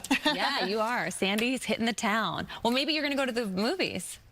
Yeah. You were going to go to on my list for this weekend. Right. Well, let's get into it. Entertainment sponsored by Yamava Resort and Casino. So over the past year, Frankenstein, so hot right now, right? It's been super trendy, having a complete resurgence. But what about his bride? Well, Maggie Gyllenhaal directs the current film, The Bride, starring award-winning actress Jessie Buckley from Hamnet as Frankenstein's companion, a dead woman brought back to life in 1930s Chicago. First and foremost, rock on with this punk rock, gothic, romantic revolution. Yeah. Woo! Can we just have a moment for the girls? Yes. I mean, Jessie, congratulations on this wild ride and now this wild bride, okay? I love that. Here comes the bride, all dressed in ride or die. Move over Bonnie and Clyde. There's a new duo of darkness. But in Maggie Gyllenhaal's film, perhaps Frankenstein and his beloved bride are merely misunderstood. There's original and there's original, okay? And you have mastered the original of this genre for sure. Oh, it was like a revolution. Yeah. It was a kaleidoscopic revolution. It was... You go. No, I agree. I agree. It was also, well, you know what we used to say about The Lost Daughter, which I actually think is really true for this too, is it was hard work heaven. What's my name? I can't remember. Jessie, I think that your work in this film needs to be studied in a master class, both in acting and in Zodiacs for Geminis, because the way you turned it on, off, I mean... Everyone's celebrating your wins this award season. They need to celebrate the twins of this movie, the duality. You are on fire, girl. I love it. Yeah. Keep it coming. Maggie, I mean, you had so much to watch with this film and be mindful of, but did you ever just stop and marvel in her performance? Oh, yeah, all the time. I mean, she's totally incredible, and it is my job. I mean, I really feel like it is my job to both see everything that all of these incredible actors are offering me, really see it. Come on, big man. Until death do us part. It really allowed me to stretch my limbs and be in a complete unknowable state of myself where there was so much potential and so much possibility, and to really tune into what it is. Two minds instead of one. We're really in that collision. Something new can come through. A new language can come through. A new love language can come through, which is what happens between Bride and the Frank. Partners in crime and craft, ladies. You're the bride or die for each other, so thank you. Yes. This was such a unique movie. That's why I had to describe it to them as this punk rock, feminist revolution of this Mary Shelley tale. I do think Jessie Buckley is one of the finest actresses we have in the game right now. Her performance in Hamnet, obviously, she took the Critics' Choice Award. She took the Actor Award. She took home the Golden Globe. Next stop, the Oscars. Yeah. So I think timing of this movie, people are loving Jessie right now too, and I think momentum. It's a great time to see her shine in a different kind of role for The Bride. You will be seeing a different type of movie this weekend. When I was saying that it's on my list to do, I'm going to see Hoppers. Yes. That comes out today, I think. It's out already right now. And tell your little baby boy I said happy birthday. Oh, thank you. They're going to love Hoppers. There's a lot of funny parts in Hoppers. I'm sure as moms you've heard that vocal stem that's lizard, lizard, lizard, lizard. That's from the film. Oh, okay. That's the origination. Okay. Yeah. You speak children. I do. I do. It's like a second language for sure. All right. Speaking of The Bride, we asked you, what's the best part of a wedding? 58% of our viewers today are saying open bar, and I think it's a Friday kind of feeling. It's happy hour important. Today. What would you ladies vote for? Open bar. All the yeah. way. FoxLA.com/vote to keep those votes flowing like the open bar, baby. True love. I don't get that one. You know what my issue with the true love is? That's the part of a marriage. A wedding is a party, Right. But I always cry at weddings. I always cry at the ceremony. Did you cry at mine? Yeah, She did. Of course. No, I'm just kidding. I did. I'm just kidding. Our director, always. Lisa, did too. I know. Wow, Roxanne. So Jasmine, sweet. did you? I don't remember. Oh my gosh. Yeah. I might have gotten teary-eyed. I don't know. I think you do. You love me. I cry about everything, so probably. Me too. All right, we'll be right back. It's really annoying, actually. I know. Yeah. I get mad and I get sad.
And welcome back to you. I'm meteorologist Maria Quaban. This weather is sponsored by Pechanga Resort Casinos. Here's a live look outside right now. This is Manhattan Beach. Look at all the surfers in the water. They are enjoying the sunshine and that offshore flow, keeping those waves nice and stiff and peaky. It's pretty actually out there right now. The weekend is giving us some nice conditions as far as the sunshine, but there's a couple things going on. One is it's daylight saving time. Yep, this is where we turn our clocks forward an hour, so we lose an hour of sleep. This is the one we do not like. This is also a good time and a good reminder for you to test your smoke alarms. Just change the batteries. That's a good thing to do so they'll all be in sync. And yeah, we do lose 1 hour of sleep, but here's the good news, the silver lining. The sunlight will stay out a little bit longer. 6:55 will be the new sunset time as we get into Sunday and beyond. Big area of low pressure to our east, high pressure offshore, and together dry driving these winds out of the north at first, last couple of days, and then today really coming out of the northeast. That high will even strengthen more as we get into tomorrow. So some even gustier winds expected tomorrow morning, and I think this will last through Sunday now, with this high continuing to dominate our weather. We've got warmer temperatures to the 80s as we look ahead to Sunday for the marathon day. I think it might be a little too warm for the runners, but this is what you can expect. Some really gusty winds in the morning, warming up to the 80s by the afternoon. And I think we're going to continue the trend of warmer temperatures into the better part of next week. The winds will relax a bit, but that offshore flow will stay with us. Down trees, power lines, certainly possible. A lot of debris on the roadways, so we do have these wind advisories and high wind warnings staying in effect. I think it'll be expanded into Sunday as well. 77 today for downtown LA, and just a quick look at your day planner here for Thousand Oaks, getting to around 72 later this afternoon. I'll send it back to you. All right, Maria, thank you. Set your alarms. Don't forget, tonight it's going down between the Anaheim Ducks and the Montreal Canadiens. The game is at 6 o'clock this evening on Fox 11 Plus, KCOP, where we'll televise all Ducks games throughout the season. All right, coming up, a limited time deal available now for the Disney Plus and Hulu bundle. How much money you could save if you act soon.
Welcome to your Friday. Coming up at 9:30, I'm Roxy Carpadian. And I'm Sandra Endo. Thanks for joining us. Let's take a look at today's headlines.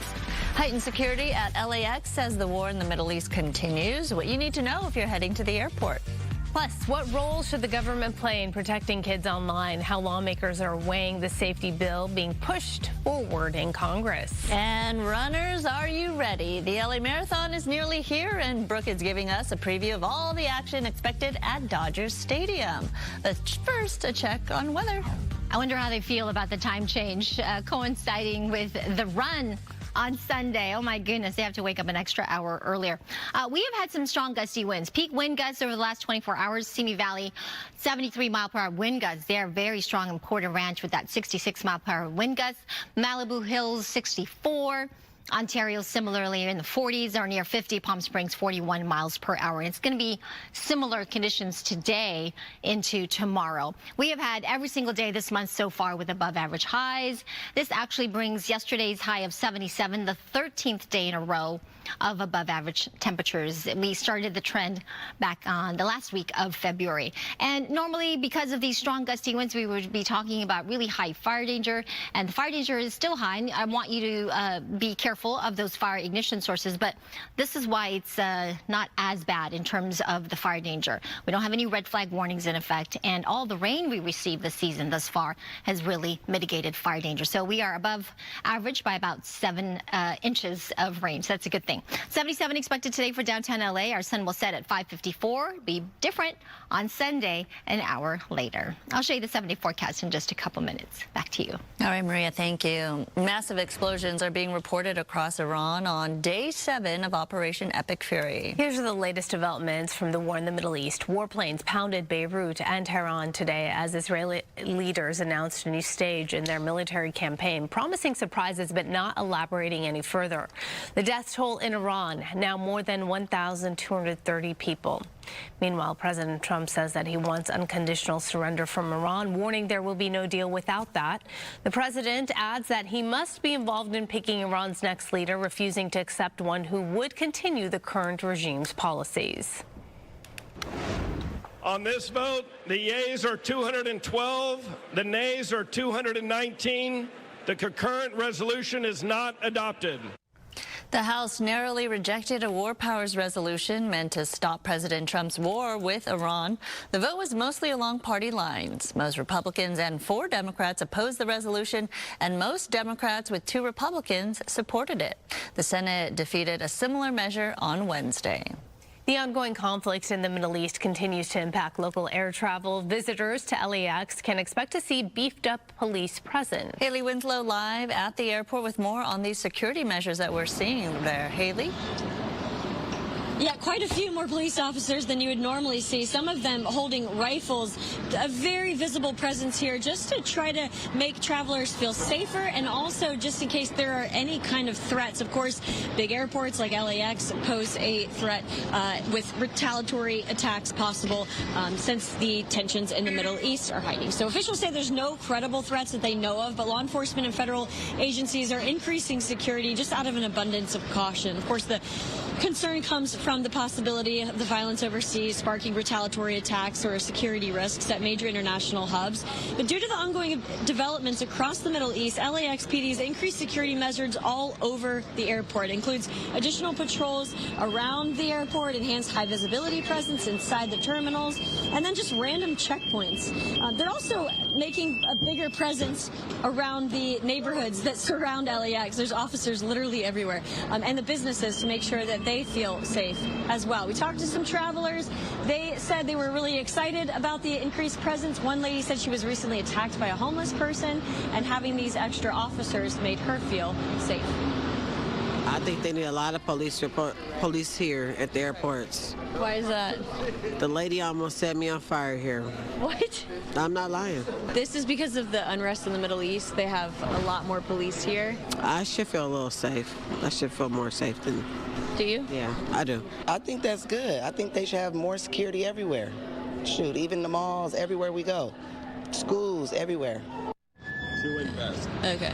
So you can see those two guys in the neon vest talking to TSA. There's quite a few of them going up and down all of the terminals. They're on bikes, they're in the patrol cars, and they are inside the airport. And then, of course, you saw those officers with those big rifles. They would normally be doing arrest warrants or training, but LAX PD has them here. They're going around to each terminal, just being a visible presence. And that's going to continue for the foreseeable future, of course, until things calm down in the Middle East. As far as cancellations and delays go, if you have a flight coming up, there are about 150 delays right now at LAX so far today. The 7 cancellations that I see so far this morning are Qatar Airways, SkyWest, and Alaska Airlines. TSA lines also extremely long, and of course they're being extra particular when you go through TSA. They have the partial government shutdown going on as well. So get here early is the bottom line. Reporting live, I'm Haley Winslow. Send it back to you guys. A lot of different factors there. All right, Haley, thank you. And as the war continues, Iran has effectively halted tanker traffic through the Strait of Hormuz. The body of water is a narrow passage on the country's southern border, and about 20% of the world's oil passes through that strait. So at last check, the price of crude oil is more than $79 a barrel, which is about $18 higher than it was in mid-February. AAA is now reporting the average cost of gas has jumped by another 7 cents overnight to $3.32. That's the highest average price in more than 11 months. California's average is $4.91. So 0 tankers went through the Strait of Hormuz. Usually on a daily basis, 60 tankers go through there. So imagine the impact, right? In the meantime, California Senator Alex Padilla is calling for passage of the DREAM Act. He held a virtual news conference pushing for a permanent path of citizenship for people brought to the states or from other countries when they were children. Joining him was Sacramento mother and a DACA recipient who was recently deported. Maria Estrada says that she came to the states at the age of 15 and she was detained during her green card interview about 2 weeks ago. Is a USA citizen. She is in Sacramento right now, trying to be strong, try to continue her life without her mother by her side. No mother should have to say goodbye to her children like this. No daughter should have to wake up and realize her mother suddenly is gone. Senator Padilla says that between January and November of last year, ICE arrested 261 DACA recipients and removed 86 of them. The Department of Homeland Security saying that being a DACA recipient does not automatically protect people from deportation. As American children face more and more dangers online, House lawmakers are working on legislation to address chatbot safety and social media and gaming addiction. It comes as tech companies like Meta and Google face a landmark trial over whether they intentionally design addictive apps. So yesterday, the House Energy and Commerce Committee advanced a slew of bills aimed at protecting minors online. It's called the Kids Internet and Digital Safety Act. The package could expand parental controls, punish self-harm content, and require app stores to verify ages before certain downloads. Republican lawmakers say it's one of the biggest steps yet to protect young users who often do not realize the chatbot they're talking to is not a real person. Democrats say while it's a start, the package of bills is still weaker than the ones before the Senate and gives social media platforms loopholes to avoid lawsuits. You know, one of the latest countries joining the effort to crack down on social media for minors is Indonesia. The country set to enforce a social media ban for kids under the age of 16. The digital affairs minister saying that Indonesia will restrict access to accounts on high-risk digital platforms. That includes things like YouTube, TikTok, Facebook, Instagram, Threads, X. I'm not familiar with, is it Bigo Live or Bigo Live? Do you know? I don't know. One of those as well. And then Roblox. So the goal is to curb device addiction, cyberbullying, and of course exposure to harmful content online. A similar ban is in effect in Australia. Platforms that are not complying with the new policy will receive fines up to $32 million. The ban takes effect at the end of the month. All right, here's a job I don't think anyone would have a lot of beef with. Wendy's is hiring a chief tasting officer. The job description calls for taste testing burgers on camera, and it pays $100,000. The company is hosting a contest to find the perfect candidate. Applicants need to upload a 1-minute video explaining why they are the best fit for the job. They suggest using the fast food chain's branding in the video, and when it's done, send the clip send the clip to them on Instagram or TikTok using the hashtag Wendy's CTO contest. Or you could upload the clip online to wendyschiefttastingofficer.com. The contest ends March 30th. All right, foodies, rejoice. Another story here to do about food. OC Restaurant Week returns this Sunday. That's right, and Coco is live at one of the hot dining places taking part. Hi there, Coco. Hey there, we are here at Cucina in Otega, which is in Fashion Island in Newport Beach. We've been to one of the restaurants here before, and it is so good. The food's incredible, especially because it's made from Executive Chef Caesar here. So tell us all about Cucina in Otega. So we're an Italian restaurant inspired by California. So we're very seasonal. We tend to gather all our stuff around California and to showcase how great produce and, the artisanal part of it. And what are you doing for Orange County Restaurant Week? So we have different menus. The focus is to be able to include everybody in different price points. So we have one on the lower side, which is the $35 one. And then we have one on the higher side, which is a day night, which is $98. That means you and your partner can come and eat, and you can actually do a wine pairing with it. Fantastic. Tell us about what we see here. So we have our pizzas, right? We have a margarita because it's a staple. You always have to have a nice margarita. Then we have a mushroom pizza for our vegetarians. So those pizzas are always included in all the menus, so you can choose the pizzas. We have over 3 different options from that pizza menu. On top of that, we have our pastas, right? We have our rigatoni, our spicy guanciale without egg, my preference. I love egg on top of things. And then, of course, we have our seasonal items. We have our burrata, which is included in our day night. It's citrus-based, local.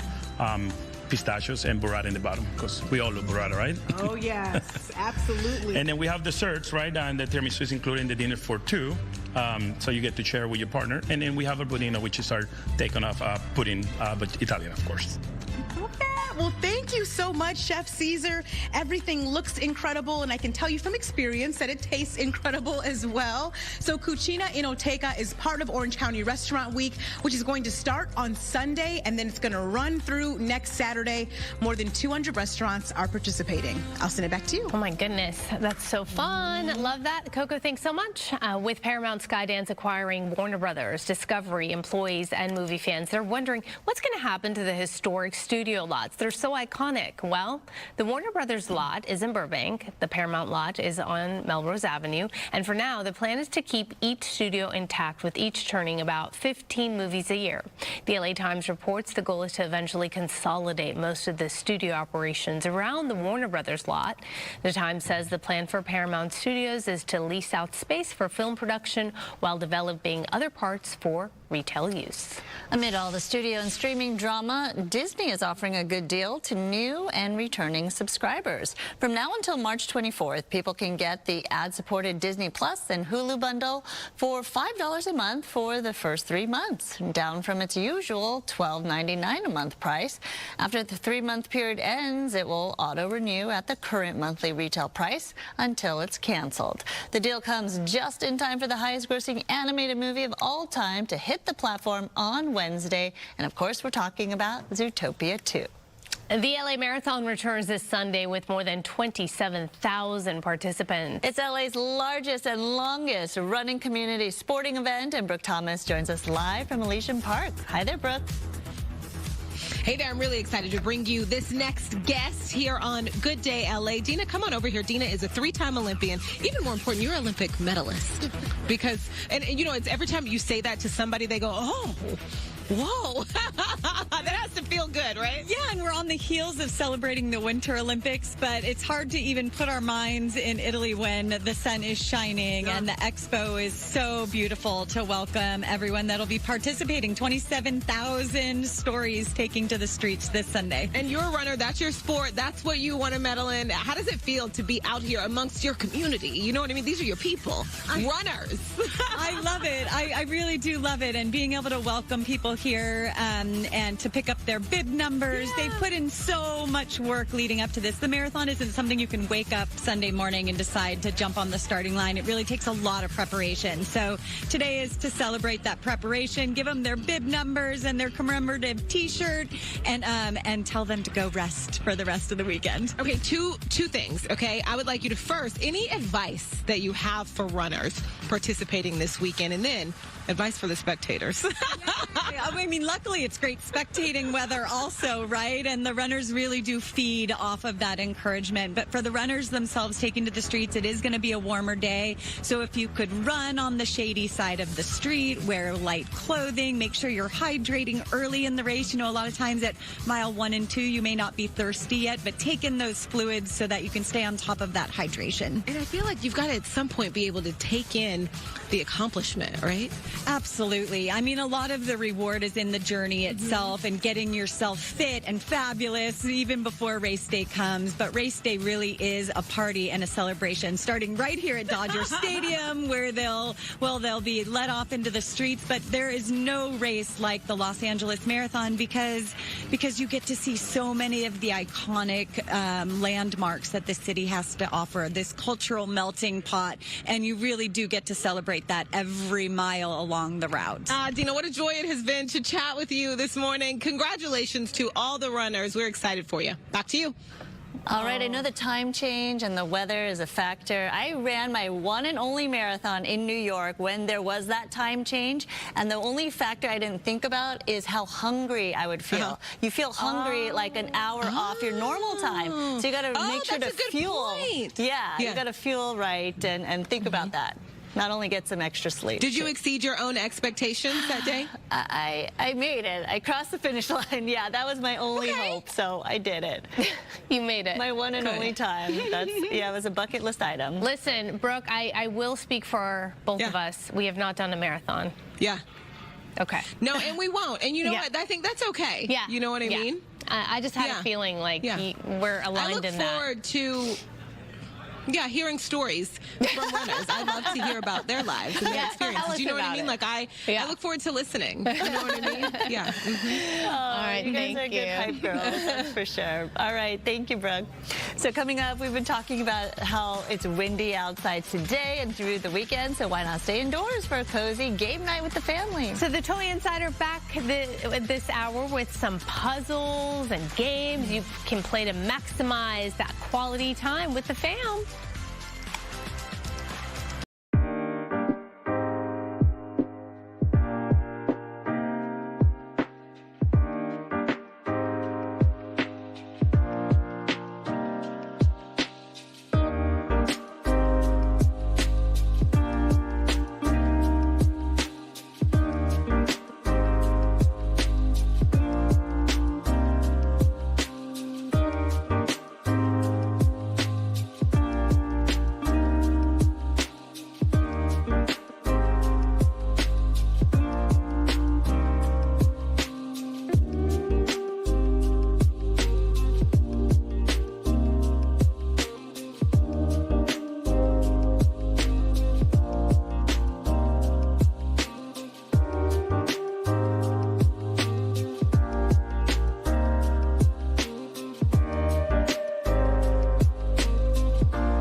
And welcome back to you. I'm meteorologist Maria Quilban. The winds, the story, and as we take a look at our future gusts here, this is kind of a timeline where the winds are pretty gusty right now, and it will be continuing through the next hour in the 10 a.m. hour. 30 miles per hour, almost 40 here in Oxnard. Similar conditions out towards Santa Ana and Riverside.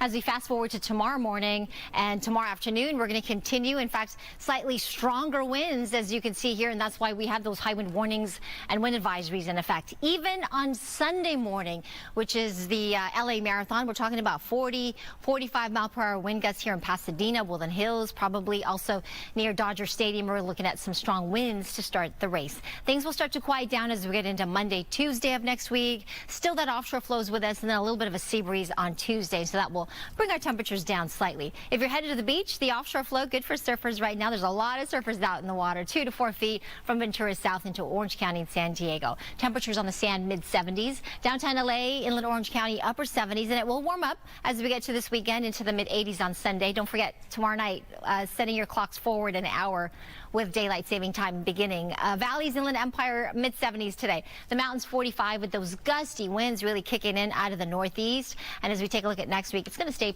pretty much dry through even next weekend. High desert, 65 degrees with temperatures warming up to the mid-upper 70s, and out towards the Coachella Valley today. 75, warming up to the upper 90s by midweek next week. Back to you. Maria, thank you. This weekend, 24-hour between Saturday and Sunday dedicated to Global Day of Unplugging. It's a movement that encourages more authentic human connection. Imagine that. Imagine that, Wow. yeah. So why not make it a game night, right? It's part of your digital detox, make it a routine. And Allie is here from the Toy Insider to share with us some fun, unplugged games for the family. You have some good ideas. Yeah, this is going to get everybody's phones down, right, for a little bit. So we'll start with Liar's Uno first, which, you know, Uno is a really classic family game. Family loves Uno. This one's got a little bit of a competitive twist to it. So like more competitive than normal. Even more competitive. Okay. So we have our regular Uno cards with the white and then the black Liar's Uno cards. So when you play these Liar's Uno cards, you have to play them face down and announce what they are. And so if I lay that down, I can say it's a yellow 3. It matches the pile. If you catch me lying, I have to draw cards. But if you think I'm lying and I am telling the truth and it's a bluff, then you have to draw the card. I like it. There's so many different versions of Uno. Yeah, There are. Yeah, and they're so fun, right? It switches it up a little bit every time you play, so it's not always the same classic game, but then you can play the classic. Right, it is so fun. All right, what's next? So next up we have Bananagrams. This is another classic that I love. Bananagrams is so fun because it's so open-ended. You know, you don't have to, you're just racing to play as many tiles as you can within like the crossword format as possible. And you have to be the first one to run out of your tiles. So there's no scorekeeping, there's no, you know, and so it's a perfect travel game too. Yeah, so I'm not familiar with it. Yeah, and I like the pouch though. It makes it all nice and convenient. Yeah, so how many tiles? We have there's more than 100 in each one. And so you have the cute, the classic Bananagrams, and then the I Heart Bananagrams come in this little heart-shaped package, which I love too. So are you playing with people? I don't, so each one? So you play with each person takes a certain amount of tiles depending on how many people are playing, and then you're gonna just race through trying to play your words on what's already played.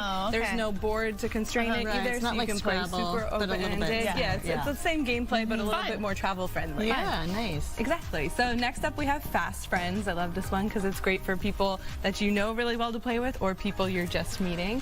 So at the start of each round we'll start our timer, and the timer goes for a random amount of time each time. So as it ticks down, I'm going to show the person to my left the card, and it'll say blank. This one says blank express. There's ones on the table with different ones, and we'll have to say 3, 2, 1 and try to say the same, polar, anything like that. We have to say the same one together. Pony Express? If you miss, you have to go to the next card and keep trying until you get it. Once we get it, I'll pass it to you, and then you two have to do it. Okay. There's no whatever theme. comes to mind. I love that you said Panda Express. That sounds like it's a restaurant theme. Okay. So this one's really fun if the timer runs out. When you have it, then you have to lose one of your tokens. The first one with the tokens is out. Next up is Crazy Canoe. This one's really, really fun for the whole family. So the family's going on a camping trip. Each person gets their own color camping equipment. Each of the pieces are a little bit different from one another. And the goal is to stack up our canoe for the camping trip as high as possible, use all of the pieces, and then add our family dog to the top of the canoe without it knocking over. So every time you stack something and it knocks over, you'll have to collect all of the pieces and start over again. So you try to get as many. See, it's it's really wobbly, so it's hard. You got to kind of get the balance going. Yeah, exactly. So if you knock the stuff into the river, you have to take all of that stuff and then keep going. I see. All right, and our last one here? Our last one is Exit the Circus Mystery. So Exit is a line of at-home escape room games that you can play from Thames and Cosmos, which are really fun. So each of those little things right there are different steps in the escape room process. We have different decoders and different riddles that we have to answer and go through the whole process. It's about a 2-hour gameplay, so it's really nice for like a whole family age range activity. though? They have to have a lot of so this is for our older kids. Yeah, so probably like 12 and up, so you're looking at your tweens, teens, and adults that are playing these together. How many versions? A lot of different versions. Yeah, they come up with a couple different versions each year. So this one's the newest one. This one's the circus theme, but they have all kinds. There's also a kids line as well. That's kind of like a junior version of it. That's a lot less time for your younger ones. Wow, okay, lots to choose from. Thank you, Allie. Thanks so much. For more info on these toys, expert reviews, and gift guides, visit thetoyinsider.com, and we'll be right back. But once you play this version, then that's that, right? Like you have to. They're one at a time. Yeah, I think they include like different mini games you can play in there as well. So but it's pretty much like a you sit down and play it.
morning. Welcome to 10 a.m. on this Friday. Here's some of the stories we're covering for you this morning. President Trump ruling out any kind of peace talk without Iran's unconditional surrender first. Meanwhile, Iran is hitting its neighbors hard.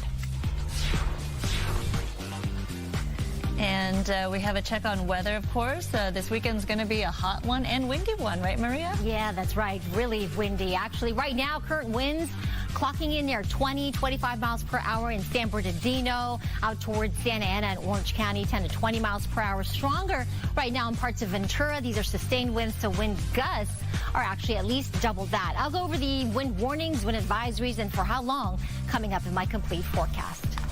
Okay, Maria, thanks. So back to that top story. It's been 1 week since the start of the war in the Middle East, and the Trump administration is saying that attacks on Iran are about to surge dramatically. The escalating military campaign is raising concerns on Capitol Hill about whether the United States has enough weapons to finish the job. And Rebecca Castor joins us live from Washington with the very latest. Rebecca?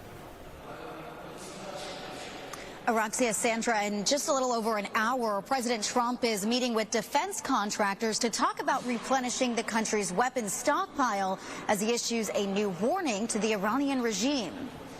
Israeli jets striking the late Ayatollah Khamenei's underground bunker today, which was reportedly still being used by Iranian officials. It's located directly under the site where he and other regime leaders were killed on the first day of Operation Epic Fury.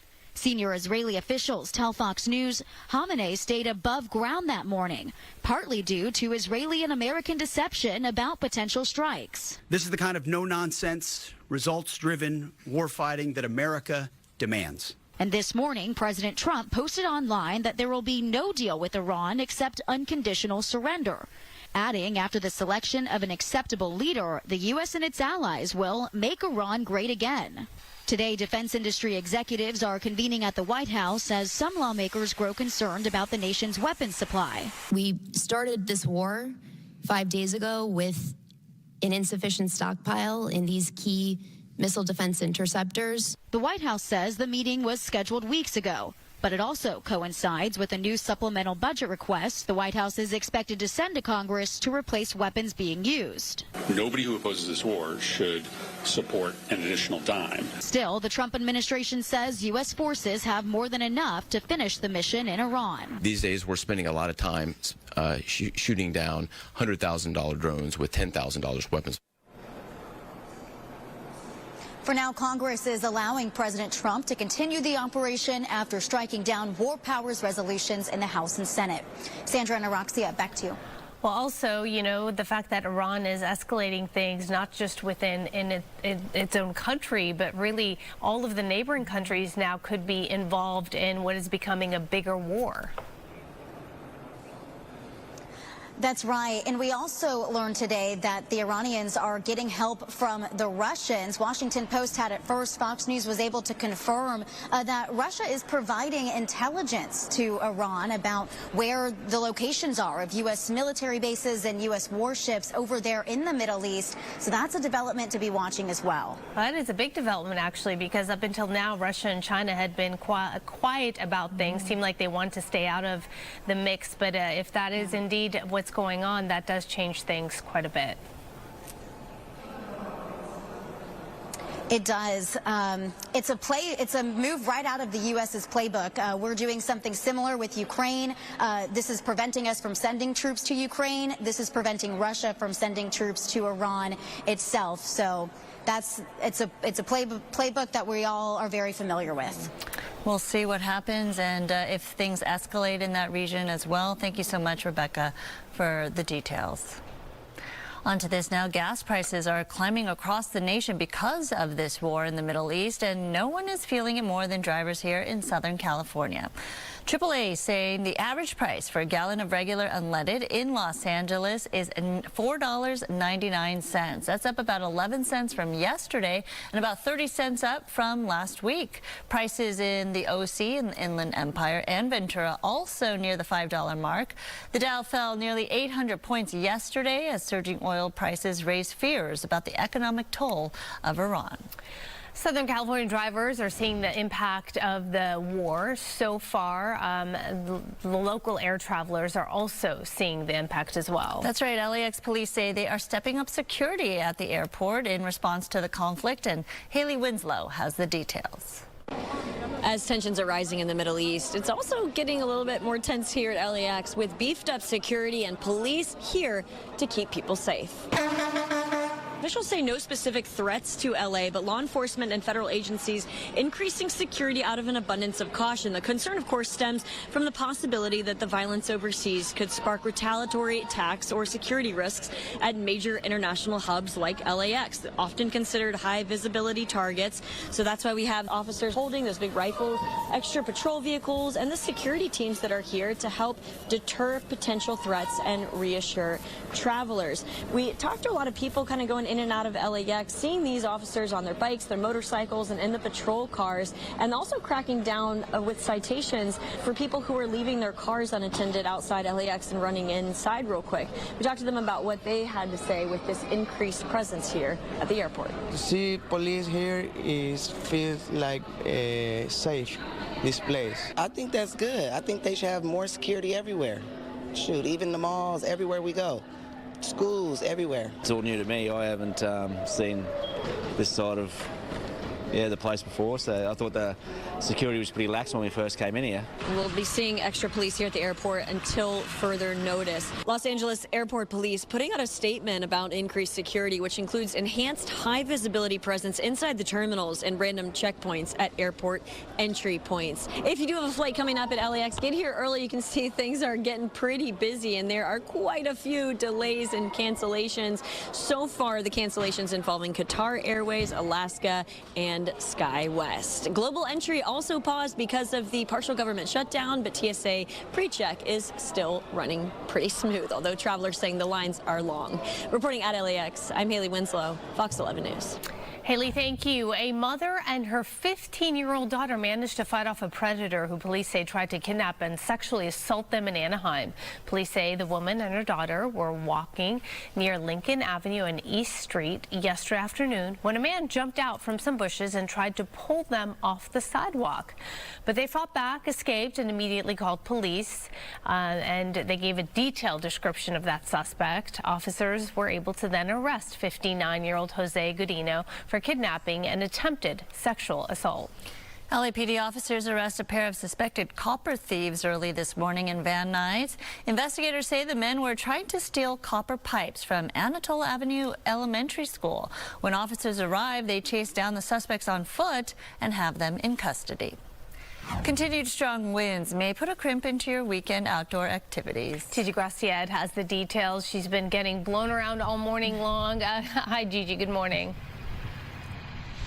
It's funny, wind is such a big thing here in Porter Ranch that even when it was gusting at full force this morning, Porter Ranch residents called it simply breezy. But take a look at the wind conditions overnight in Malibu. We've seen some serious wind gusts. Maria Quibon will have all those temperatures, but I understand Simi Valley registered some wind gusts at 73 miles per hour. So that's certainly some strong wind as the Santa Ana winds blow back into town starting today. The big event Maria will tell you about is tomorrow morning, but it will go through Sunday, and it will affect possibly the marathon, and those runners will also be seeing some higher temperatures during their 26.2 journey through the streets of Los Angeles.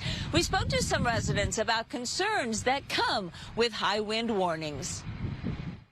The ground is saturated right now. The plants are moist, so the fire concern isn't as much as normal, but you always think about fire when there's wind in Porter Ranch. It's the hills across from me that have the problem.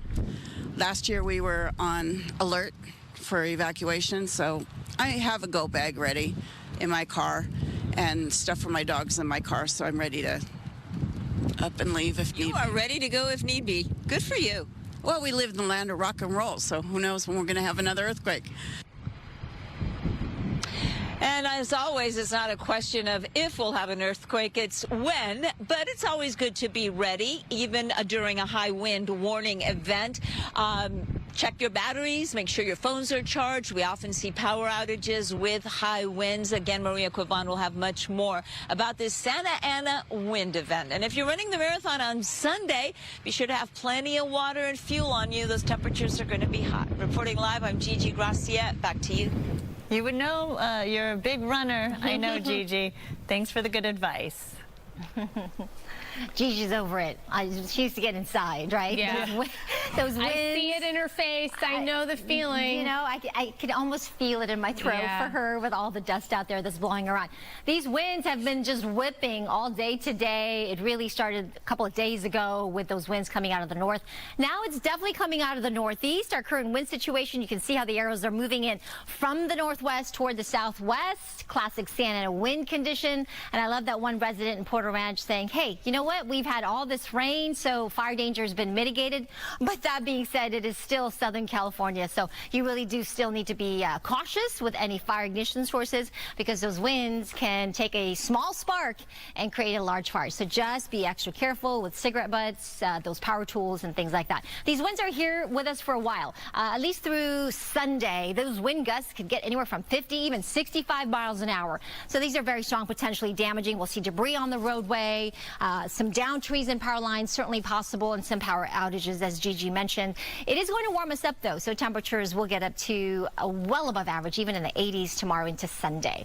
The last 24 hours, we've had some impressive wind gusts, including Porter Ranch's 66-mile-per-hour wind gusts there, Simi Valley 73, and we are continuing to see those wind advisories and warnings through at least Saturday, but I think they'll be expanded and continued on into Sunday. We've got an area of high pressure offshore, low pressure inland over the Great Basin. There's actually a difference in pressure here, which is helping to drive those winds out of the northeast. High pressure will start to build a little bit more, and this will reinforce those winds out of the northeast. There's even a cutoff low that's going to be parked just to our south, so there might be some sprinkled chances over the desert communities up over the mountains and foothills, and if you're headed south into San Diego. Otherwise, it should be mostly dry and windy. That's the word. We'll keep the offshore going as well next week, so we'll stay dry and even warmer as we get to the end of next week into the following weekend. Right now it's 72 in Santa Ana, 69 in Corona, 70 downtown. It's 36 in Big Bear. Eventually we'll get to around 45 in Big Bear with those gusty winds, 65 in the high desert, 75 in the Coachella Valley there in the low desert communities, 77 for downtown, 75 for the valleys, Inland Empire, and mid-70s along our coastline. We'll talk more about the winds. We'll talk more about the rest of the weekend and what you can expect with the time change coming up in just a few moments. Back to you. Maria, thank you. Austin police released body camera footage of Sunday's deadly mass shooting in the city's popular downtown entertainment district. 3 people were killed, 13 others injured, with the gunman killed by police.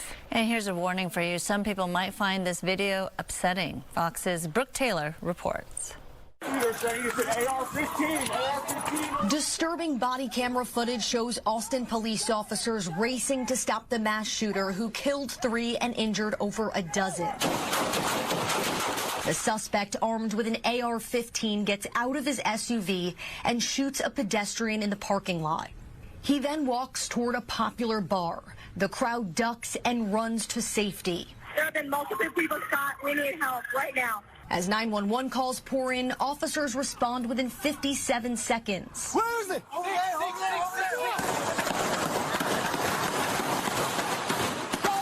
Shots fired! The suspect is down! Police say the suspect also fired into the crowd outside the bar from inside his SUV, using a semi-automatic handgun. Officials say that video is too disturbing to release. The victims identified as 19-year-old Ryder Harrington, 21-year-old Savitha Shawn, and 30-year-old Jorge Peterson. I want to again recognize the bravery of our officers. You saw that firsthand as they ran into danger to stop this. It is quite clear that they saved multiple lives. Police killed the shooter, who is identified as 53-year-old Njaga Junya, a naturalized U.S. citizen from Senegal living near Austin. Officials say police responded to a mental welfare check on him in New York in 2022. He was wearing a property of a law sweatshirt with an Iranian flag T-shirt underneath, and authorities found pictures of Iranian regime leaders in his home. The FBI is still investigating whether this was an act of terrorism. The potential for terrorism, that had to be investigated, and it is. And Travis County District Attorney Jose Garza says his office finished its review and will not seek charges, calling the officers heroes. But it comes amid major backlash about the progressive DA's policy that requires all officer-involved shooting cases to go before a grand jury. In Dallas, Brooke Taylor, Fox News. This morning, the world says a final farewell to Reverend Jesse Jackson. The civil rights leader died late last month after a long battle with Parkinson's disease. This morning, as you're taking a live look from Chicago, this is his homegoing service. It's underway right now at the House of Hope on Chicago's South Side. Former presidents Joe Biden, Barack Obama, and Bill Clinton are in attendance. You can watch the service on Fox Local. You just have to change your location to Chicago. Savannah Guthrie makes her first visit to the set of the Today Show. The emotional pictures just ahead. And Jen is in Santa Monica with a preview of a stunning fundraiser. Yes, I'm here at David Tishby Jewelry, where you can buy some gems to help rebuild a gem in the Palisades. Really special place here. I'll tell you more after the break. And we do have a little bit of traffic to talk about. Good Day LA traffic is brought to you by My Home Sold as we take a look at our real-time traffic map and zoom in to our live traffic camera here. Actually, this looks pretty good. This is the 15 freeway southbound at Summit, both north and southbound sides of this 15. Looking nice if you're headed up toward the desert, maybe heading to Las Vegas. The road looks pretty nice. Drive times in and out of downtown LA has also improved in the last hour. This is westbound 10 freeway out of downtown towards Santa Monica between the 5 to the 405, just 20 minutes. Northbound 110 between the 405 to the 10, just 18 minutes there. And kind of Friday light there. Yeah, westbound 60 between the 57 to the 5, just 30 minutes. Here's some other traffic hotspots. Hello, I'm Adrian Hernandez with MyHomeSold.com, and we want to buy your house cash. We'll give you a cash offer for your house today. Sell your house the easy way with no commissions, no fees, no repairs. For free, no obligation cash offer. Go to MyHomeSold.com.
right, welcome back. Today, co-host Savannah Guthrie made an off-screen return to the show to visit her colleagues, and pictures captured the emotional moment. Her first visit yesterday was the first since her mother went missing from her Arizona home more than a month ago.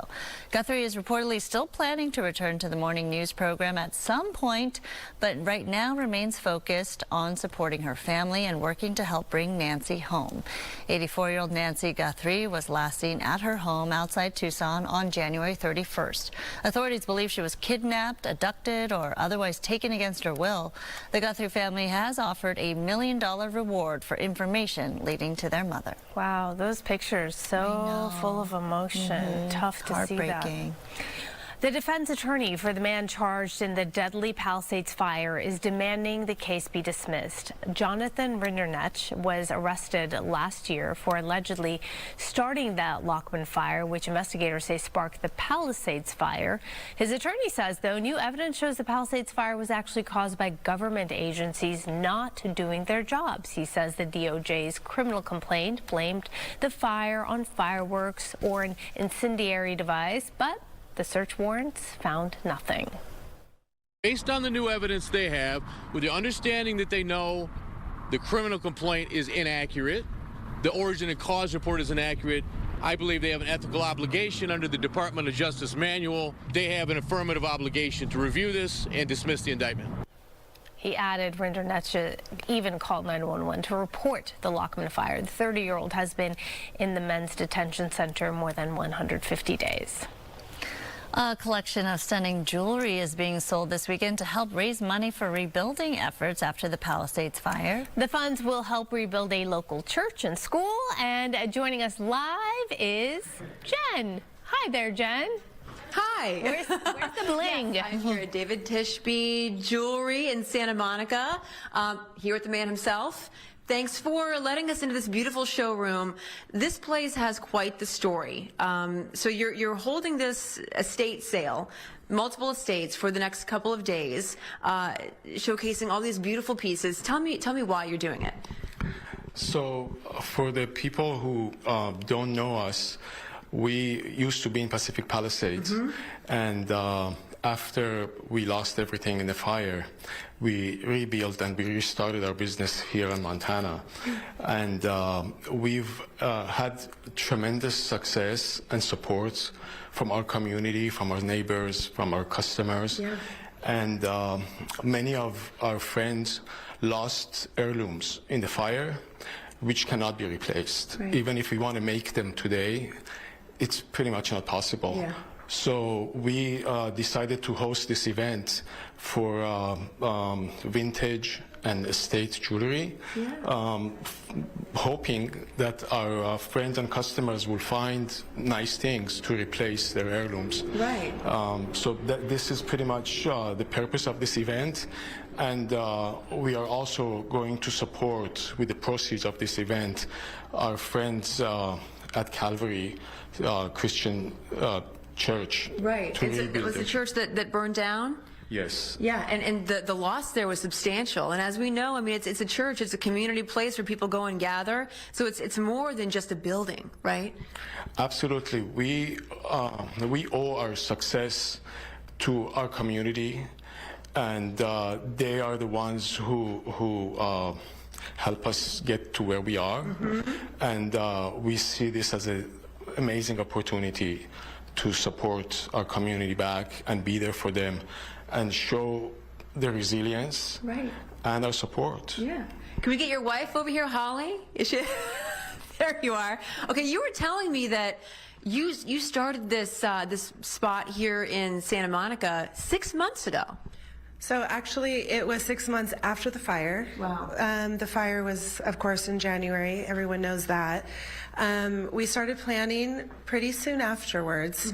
Having lost everything, including our home, we wanted to build a place that we could have our friends and our community and have some security and stability. Yeah. So we found the place in about April of 2025. And we started building around June, and we finished and had our grand opening in August. Wow. And it's been amazing. Wow. We are blessed beyond blessed. What does this mean to you and your family? I mean, to open a spot here. It's not home, sure. It's not the Palisades, but you know, at least you're opening up a place that you can call your own, where some of your clients, I'm sure, you know, have come to you. Well, for me, I missed my work. I get to do what I love to do every day in my new place, which is an amazing feeling. Yeah, I missed it. Now I have it back. We are looking into the future. 6 months ago, when we opened, I promised that it would be better than ever. And I just had faith in our community and the support that we get. We got love from everyone. The media supported us. Our neighbors supported us. People that we never knew came to check us out, and we are grateful. Right, and it's keeping it going. Okay, so really we're out of time, but tell us how people can find you and when the sale is going to be the next couple of days. So our event, we are having amazing pieces from different eras, Victorian, Art Deco, things that are hard to find. So we are excited about that. We are on Montana Avenue, 632 Montana, and people can look us up online. And if they decide that they want to come see us, we require an RSVP. We will be happy to see them. Awesome. Thank you, David. Thank you, Holly. Appreciate it. Yeah, you have to check this place out. It's beautiful, and some of the pieces here are stunning. Back to you. All for a great cause. All right, Jen, thank you. So we are about to amp up the fun wattage by 1,000. Jenny McCarthy Wahlberg from The Masked Singer joins us live in the studio. That's right. Meanwhile, Coco's eating really well in OC. It says we are, but we're not. You are. That's true, I am. We're talking about Orange County Restaurant Week launching again this weekend. We are here at Sushi Roku. We're going to take you here, show you their delicious food.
The Middle East war reaches towards the 1-week mark now, with the U.S. warning attacks will intensify, and President Trump said there will be no deal with Iran except for their unconditional surrender. The president also says that he wants a major say in the selection of Iran's next leader. Meanwhile, Israel is continuing to hit the capitals of Iran and Lebanon. Israeli airstrikes are pounding Tehran and Beirut, while the U.S. is stepping up its campaign of targeting Iran's warships, hitting an Iranian drone carrier at sea. Pete Hegseth says strikes against Tehran are about to surge dramatically. Iran is responding with new missiles and drone attacks on about a dozen neighboring countries where U.S. forces are. So far, though, there are no reports of casualties. On this vote, the yeas are 212, the nays are 219. The concurrent resolution is not adopted.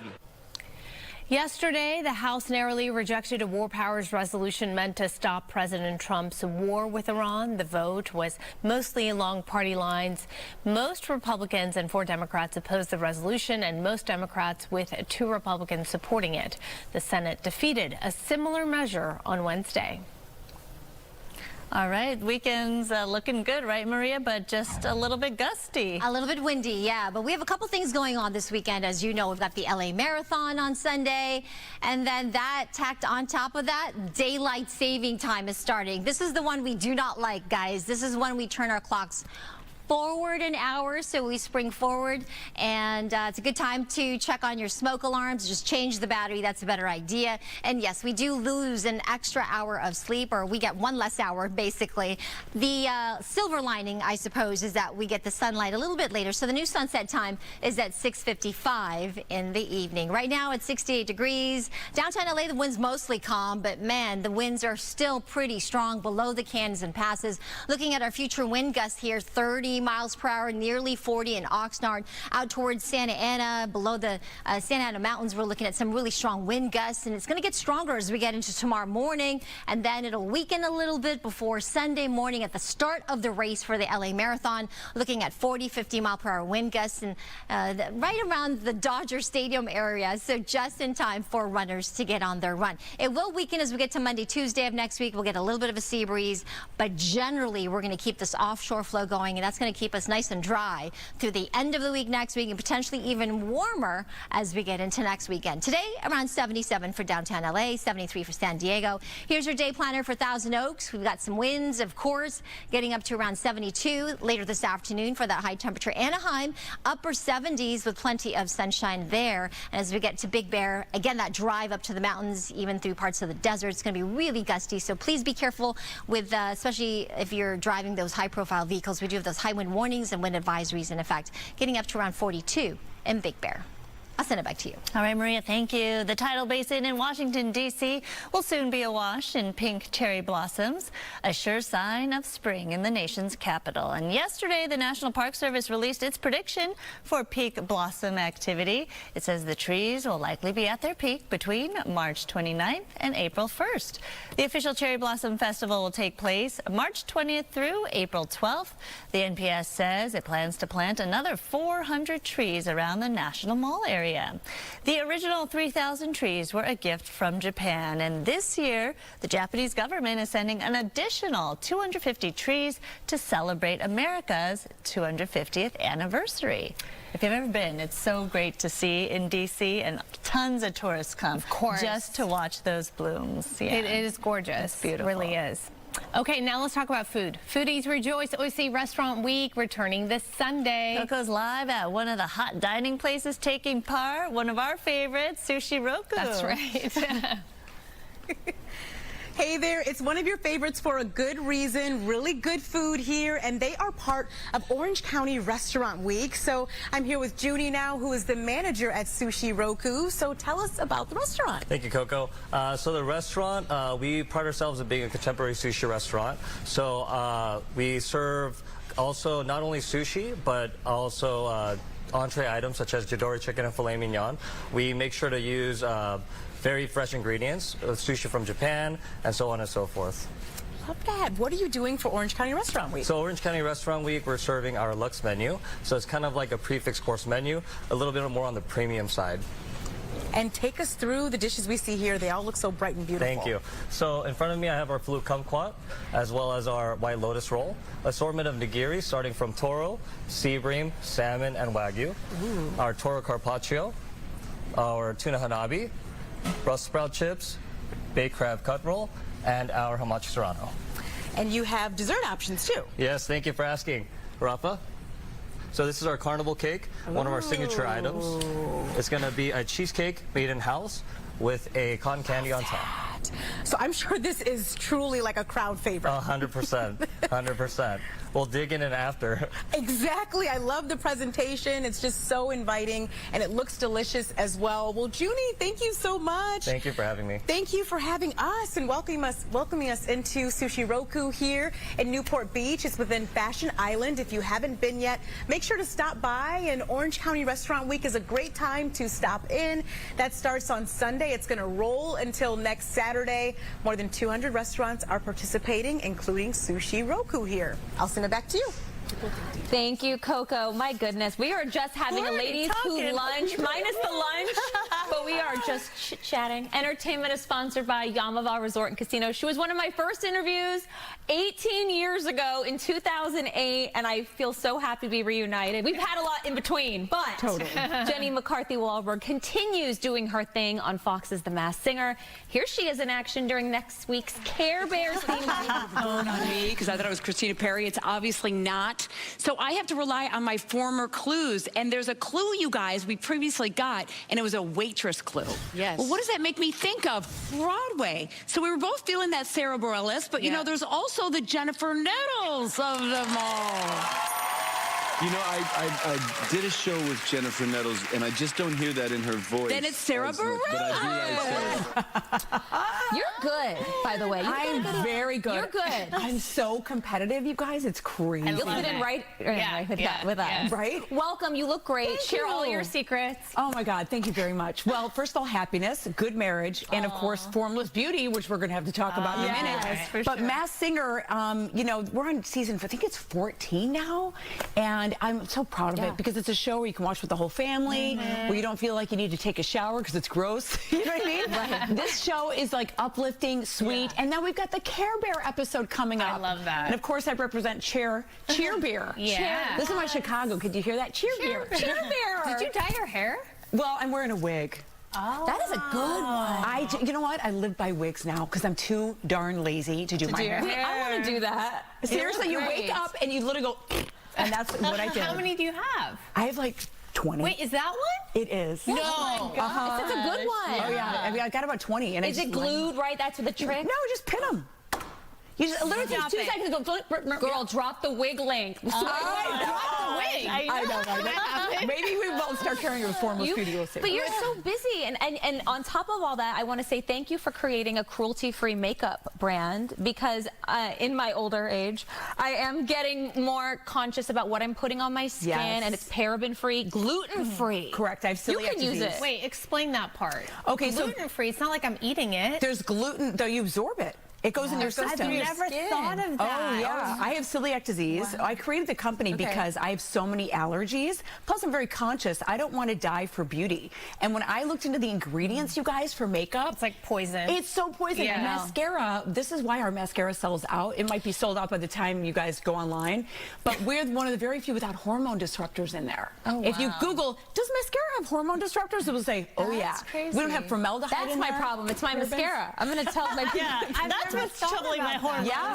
Yeah, there's gluten in it. They're not ours. Again, we are clean and free of everything. That's why we get letters saying I can wear makeup again for the first time. Wow. You really did your research. I did because I kept getting sick. Well, that's what we were talking about before you came on in the commercial break. You were talking about your own journey and how you had to figure out what worked for you to get rid of inflammation and all. I had Hashimoto's, candida, leak, celiac disease, multiple food allergies, and I was like, what is happening? And I want to be able to live forever for my son. You know what I mean? Like I need him, Evan. And so I love beauty, but I noticed that you guys, when you wore like clean makeup, it didn't work. Yeah. So we would always fall back to the poisonous stuff because we're like, I still want to look good. But now, so I teamed up with my makeup artist. I said, if I bring the clean, can you bring the performance? And so together, Formless Beauty that's so came exciting to creation. because that's exactly the point. It's true. Like you want to do the clean route, but it doesn't look the same. That's it doesn't feel the same. It's not enough. It doesn't have the We glam. still want a good beat. Until you try ours. And now we're at Sprouts. So if you're here locally, go to Sprouts and you can try the stuff on and see how it works for you. We're still I'll looking send at you guys a bunch of stuff too. We're still looking at Masked Singer. I love it. You look like you have so much fun in the show. So much fun on the show. I love it. I hope it goes on. I hope we have the leg life like American Idol. I think you will. Yeah, I think you will. Because it brings families in. You've done so many things. Has there been like one thing you've done where you're like, how the heck did I end up doing this? Is this it, maybe? You know, I think almost every job I can say, how did I end up doing this? You know, from Singled Out back in the day. Oh my gosh. Jenny, you and Singled Out. I wish they bring it back. I do too. Well, if they tried it on Tubi for a hot second, but it didn't work. I wish but I loved it. I was like, can me and Chris Hardwick do a divorced edition? How great would that be? That would be really like good. a divorced edition of us hosting. I tried to pitch it, and they're like, people don't date like that now. Spouse is out. Do it. Spouse is out. I think they should agree. Singled Out, Spouse is out. I want to thank you because I don't know if your ears have been ringing. When I do speeches at colleges or anything, I think you're part of my story because there was an audition asking for a Jenny McCarthy type girl. Oh, wow. And I always go to schools and I tell people I still went on that audition, all brunette of me. And I walked in and I said to the producer, listen, I know the ad said you're looking for Jenny McCarthy, but I'm a little more Jenny Martinez. Oh. And he got a little bit of a kick out of it. And what happened was, I didn't get that job per se. They went with a blonde, like the listing that they wanted. But I got another job, which led to me sitting in this chair here. Yeah. So I wanted to tell you. For you. So I share that story all the time about even if it says that they're looking for something, still go. That's absolutely right. Yeah. I mean, I was even pretending to be someone else, to be Jenny McCarthy, to get singled out. Wait, tell me. I was with a roommate. Yeah, I had a roommate that was so outgoing and ballsy and like wasn't afraid to make fun of guys and beat them up. And I was this little Catholic schoolgirl from Chicago, so I was a little more timid. Reserved. So I was like, I'm going to imitate Carrie in this audition, and then it just became a snow. I mean, obviously there's a little bit of that in me because it came out. But I saw permission that it was okay to be bold, and bold and beautiful. Because a lot of times they thought pinups should just be like, hey. Yes. I wanted to be goofy and brought that to the table. That is such a great message. Yeah, absolutely. Absolutely, you can be bold and beautiful. What do you think when people meet you is the one thing that surprises them they didn't know about you? Maybe that I'm, you know, when people get to know me, that I'm incredibly spiritual, that I have a very, you know, I follow God, you know, religiously, and he's gotten me through so many trials, tribulations, and kept me on. It's in this crazy city, you guys, this crazy city. Crazy if you don't have faith, yes, in something higher, it can be a really difficult life. So dark. He's got me through a lot of things with my own son's health journey. So I think people are really surprised that I lean on the Lord as much as I do. Well, and also it can really help in your own marriage too. So I was going to ask you, how's life with Donnie? You guys, it gets better and better and better. Drop the tip, sis. You know, having a solid foundation in the beginning helps because he shoots in Canada. Yeah. I'm shooting Masked Singer in LA, but we live in Chicago. Go figure. Yeah. So if we didn't have that deep foundation, there would be a lot of trouble. But communication, date nights, you have to keep up with those. Oh, yeah. How often? I would say once a week if the schedule permits. Okay. And it could be like ordering takeout, right? It doesn't have to be always going out.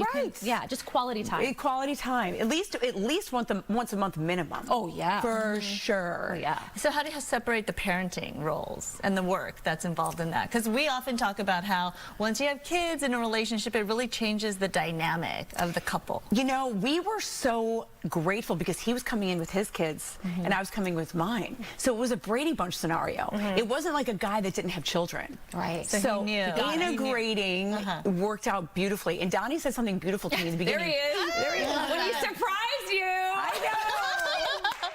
I had no idea. People always say, did you know? I'm like, obviously not. I fell over.